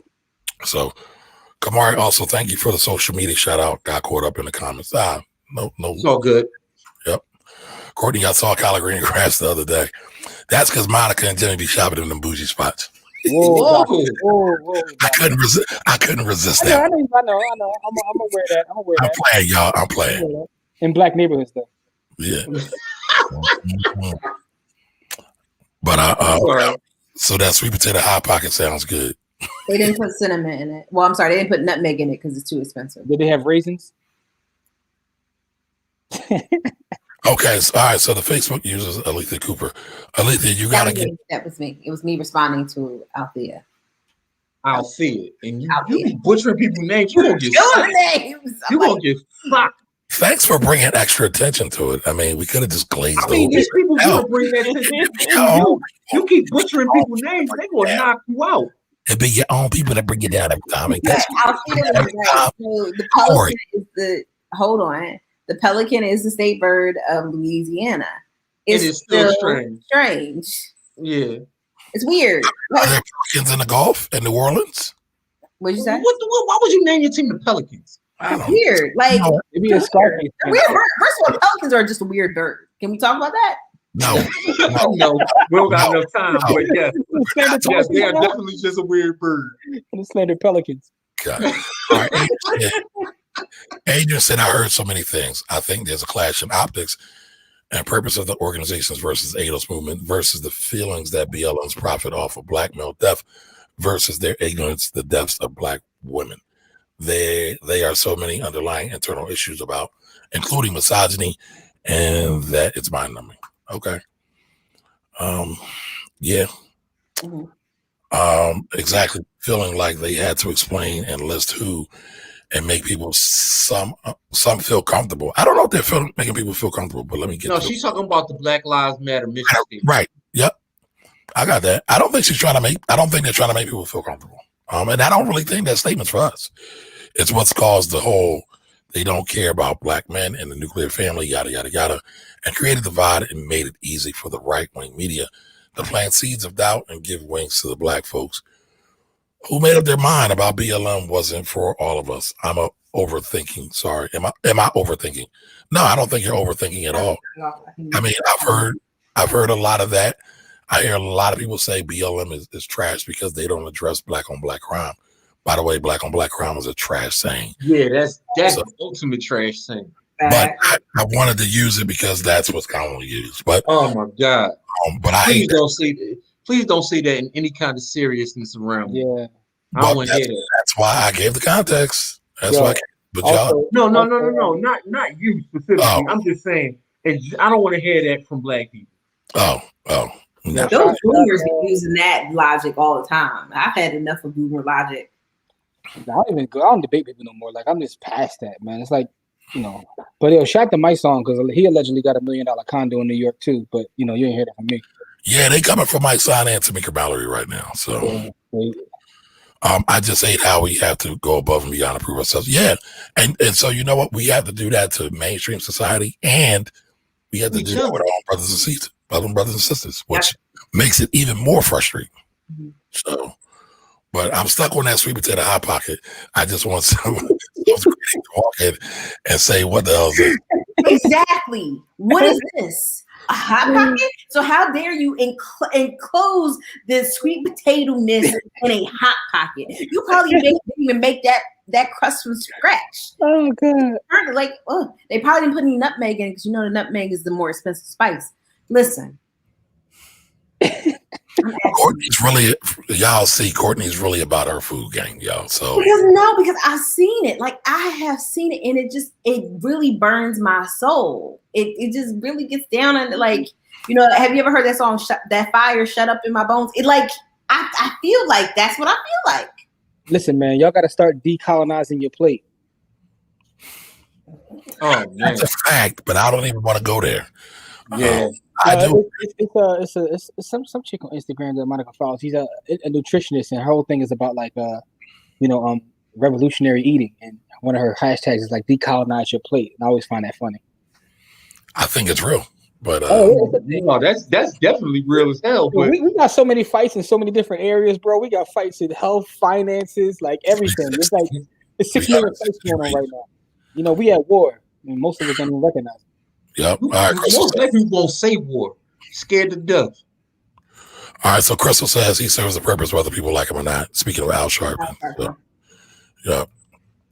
Can we normalize Black wealth and activism as not being mutually exclusive? Well, I say creating wealth is a form of activism. That's right. It is a form of rebellion. So I'm here for you, Elizabeth. All right, Elizabeth Parrish, I agree, but I think it's like asking people to separate religion and politics.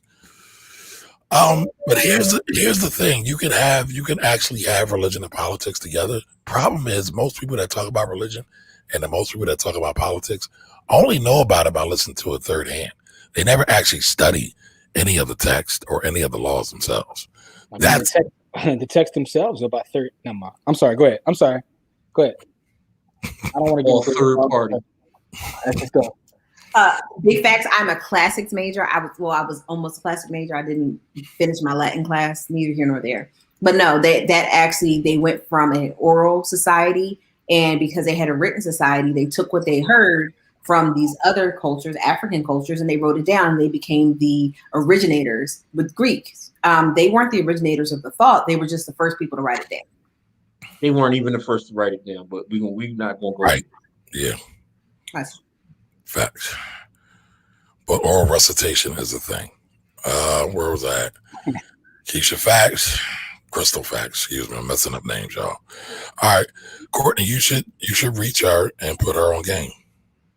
He's talking about the chick, the Black Lives Matter chick. I'm not doing that right now. That sounded so shady. It was, and I said it after. Listen, that's not my ministry right now. It's just not. She could pay you for it. She got it. Oh God! All right, neither one should get you killed, right?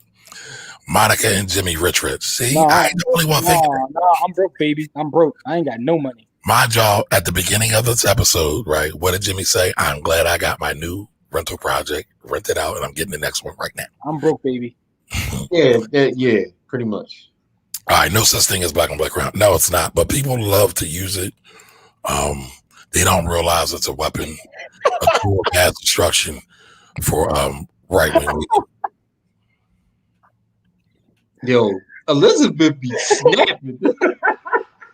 If they address black on black crime, are we going to expect to address unicorns? Hey, man, unicorns are a problem, bro. They got to be addressed. So if I make the hot pocket from scratch, Courtney, and adding nutmeg, will you be okay? No. Yeah, she's not gonna be okay with that at all. I'll be down to try it because it sounds like Courtney's talking about the pie. It sounds like Elizabeth's talking about like the whole meal. I think. No, she's literally just talking about putting sweet potato pie filling in a hot pocket. No, right. You said pie. Sweet potato is a whole meal, though, right? You can put it in a hot pocket, not sweet potato pie, just sweet potato. No, I'm talking about sweet potato pie hot pocket. Yeah. Oh, sweet potato pie. Oh, I didn't see that. All right, my bad. Yeah, no. What are you doing, Kamari? Are you wait? That's another thing. People have been using sweet potatoes and making them like regular potatoes and putting like sour cream and stuff on them. It's really, Sour cream. it's really they're making loaded. Oh yeah. It's Oh really, yeah. That gets done.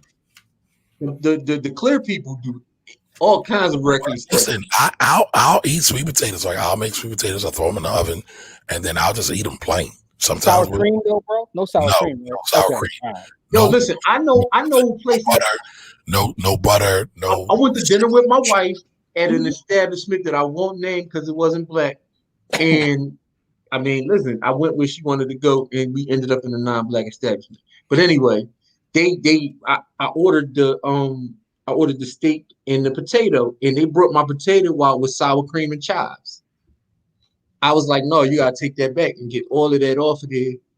I mean, if it's a regular potato, that's okay. But no, I don't want sour cream on my potato, period. See, I don't have no problem with that. That's Corey. That's common, Corey. That's I understand that's common, but that's not how I ordered it. that's fair. If you didn't order it and they didn't say like, "Yo, this comes on it," like that's a whole conversation. Yeah, that's not how I ordered sour cream. Like, you like sour cream, you don't like sour cream. It's not one of those things that just pops up and you're like, "Oh, this is That's fine." like people who eat Miracle Whip. I think those people should be drawn and quartered. I don't have a problem with Miracle Whip, sir. Ew. Moving on to the next thing. This is not the black food show. Yo, Kamara you must eat Chick-fil-A and think it's good too. Some of it is. Whoa. Hold up. That's not. We're going to move this show forward. We ain't going to do that. I'm part of the Chick-fil-A 1%. We ain't going to do that. That's what we not going to do. You know what I'm saying? As a signature member of Chick-fil-A, I can't have it. All right, we have it. I earned that. And to the folks in the GTHU, you already know I'm a signature member. Oh man, that means I'm part of the 1% across the country. Like that lunch food. Let's get back to the comments. Sweet potatoes for y'all. I shared. Let's get back to the comments, y'all. Let's get back. They always try to go opt our fly. I like that, especially our food as part of the gentrification. That's a fact. That's delicious. Oh, that sounds like a great T-shirt. Don't co-opt our fly. But I'm sorry. Go ahead. Oh man, that is. It's no different than this Mayo woman. Oh, we done started. Y'all done started. We love Adrian. Adrian's part of the family, bro. Yes. I know. Male woman who opened a taco joint in a Mexican neighborhood in LA and tried to pass off deconstruction tacos. I think they ran her. I know they didn't play that out there, bro. They were not playing that. No, they weren't. Don, come on, Don. Don, come on, man. Let's go with some comments. Go back up. You skipped over a whole gang of comments, bro. I did. Yeah, man. Shout out like 5 times. Hold on. I got to shout out my man JT. JT does some of the most informational YouTube videos out there coming from all so-called Black wealth promoters. I can't say much more. Oh, I got to go check his channel out. I love that. Matter of fact, I kind of referenced JT earlier in this commentary in this show where he talked about bringing in people, so-called financial literacy people, into the church with old Eddie Long, Kane, and Jamal Bryant down there. So you'll see it. All right. I'm gonna look up his channel now. I'll definitely get a subscriber. I can't say no names though. I can't say no names. I'm into that kind of stuff. Oh yeah, Monica put that IG name on there too, right under Adrian's comment. I found it and I shared it. The Black nutritionist. Yo, you see her page is hilarious. Decolonize your plate, yo. I love it. All right, so the comments jumped on me. All right, y'all know that Adrian was next. Adrian was next. No, not that one. We talked about that. All right, cool. 9:06 p.m. 9:06 p.m. 9:06. 9:06. Yeah. The comment is at 9:06 p.m. Well, you got to go all the way back to 9:03 when you saw Adrian's last comment at 9:03. So, come on, listen. I get it, bro. I've run shows on here, so I get it. But you definitely missed the whole Google. Adrian's last comment that you got to was about the taco joint. That's where you stopped at. You skipped everything after that. So her taco joint comment was the last one you put on the screen, which is at 9:03. But where y'all getting this 9 from? My time stands are in the 8s and 7s. It's at 9 o'clock here, y'all. We didn't start the show till 7. So what are y'all on Central Standard Time? I don't know. I'm looking at the screen, bro. I'm looking at the screen. It says 9:06 p.m. Hold up. Yeah. That's really weird. Hold up. Yeah, hold up. What time is it right now? It's 9:11. It's 9:11. All right, so listen, I got this one here, right? This one here from Elizabeth is from 8. You gotta. It's after that. You gotta go way down. Go down. Yeah. Now, what time did y'all see that comment? That comment. All right, let's go. Elizabeth comment with the eyes. This is that was at 8:48. That was at 8:48. A long time ago. okay. So this is how y'all know this show is live. None of this is pre-recorded, y'all. After the eyeballs, you know what I'm saying? All right, there you go. All right, so now you're making moves. I see. Right. No, we talked about this one already. But the next one, and then the next one is the next one is all right. So that's the one you didn't miss last time. Oh, yes, I did. My bad. That's the IG name for the chick, like the black nutrition. Yeah. Calling out your plate. All right, so everybody go check her out. Matter of fact, Jimmy, can you pull up her IG feed? No doubt. All right, Adrian, as they should have. Yeah, they ran out of time. Yeah. All right, I think they ran around. All right, thank you, sir. Appreciate you. All right, now we on point. Now we on.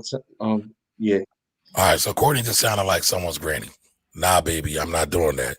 Yeah, man. I'm talking about the sweet potato. To do it. All right, mayo people put ranch and sour cream on everything. Ranch is delicious, though.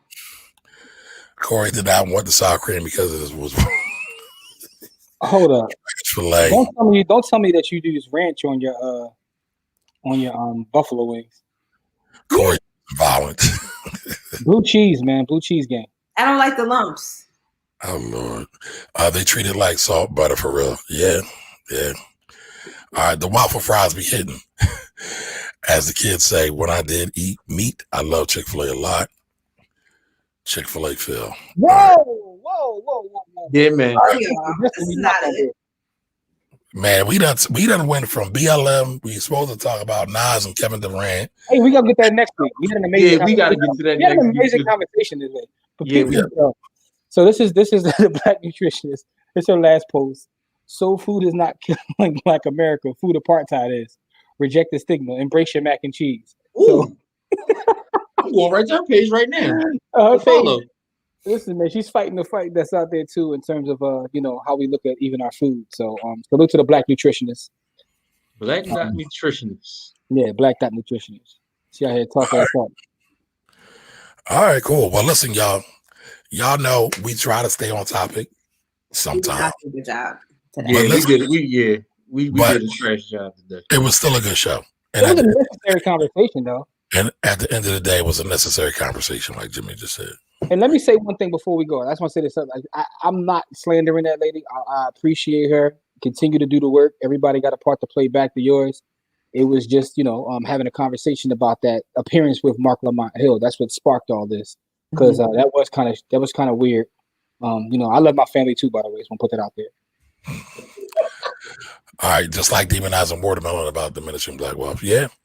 I mean, it's funny. I know Black folks who won't eat chicken and watermelon in front of white people. And I'm just like, wow, that's some other kind of reverse Stockholm syndrome. But listen, I love chicken and watermelon. Shot the chicken and watermelon.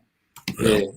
So Adrian says, I agree and disagree. I feel you, Adrian. I was thinking the same thing. As my granny says, that 5-cheese mac and cheese will have you bound up. Y'all know what that means. I ain't got to go no further. Yeah, man. We get you. But it'd be fire though on the way down. That's fire though. That's five mac and cheeses. Man, listen. Yeah. That's why, but here's the thing that I think is really interesting is that if you actually look at the plate, our traditional plate, when we do have our soul food, typically we only eat it on Sundays. As a community, we only ate on Sundays. So it was only one day a week we were eating heavy like that. And we also ate it relatively early in the day. So we had time to digest it. And not only that, we ate it with some type of roughage. That's why we had collard so much. Collard would clean you out in a second. So if you're going to have those things, your plate did balance it out. And so we actually knew a lot more about nutrition than we give ourselves credit for. But the problem is that, you know, people assert that, oh, we have diabetes, which, you know, some of it is is food related, but some of it is stress. And then you have high blood pressure, that's just also related to your level of stress. And we're also predisposed to it by a function of, you know, the trauma that's carried in our DNA. Nobody really talks about it from that. So we look at our food to say, hey, it's always our food. And it's not always as a part of it, but it's not always that. Yep. So it was also home cooked and not processed. Exactly. Like we sat down and actually cooked our food. We didn't get help because whenever you get help, they add in ingredients. We knew exactly where our ingredients were. So, I mean, we also went out and I didn't, but I know people who went out and wrung a chicken's neck. I wouldn't do that. That's not my ministry. I'm just telling you. That's not my ministry. That's Courtney's new saying. It's not my ministry. All right, so I'm still in that one, Court. All right, so Courtney, have y'all watched them? I haven't watched them. It looks like it's out of a Jordan Peele's playbook, which stuff's good. I'm just not really in the mood for that right now. Yeah. But I heard it's good. I heard it's actually really good. So, have you watched The Crystal? No, that's not. All right, why do we eat dinner at 3 at my granny's? Here you go. Yeah. It's also wealth related. Yep, it actually is. It actually is. Well, listen, y'all, it's been wonderful. We have had a lot of conversations about BLM, wealth, money, collard greens, stuffed pocket, mac and cheese, the whole gambit, y'all. But listen, what I love about this show, what I love about this is not really a show.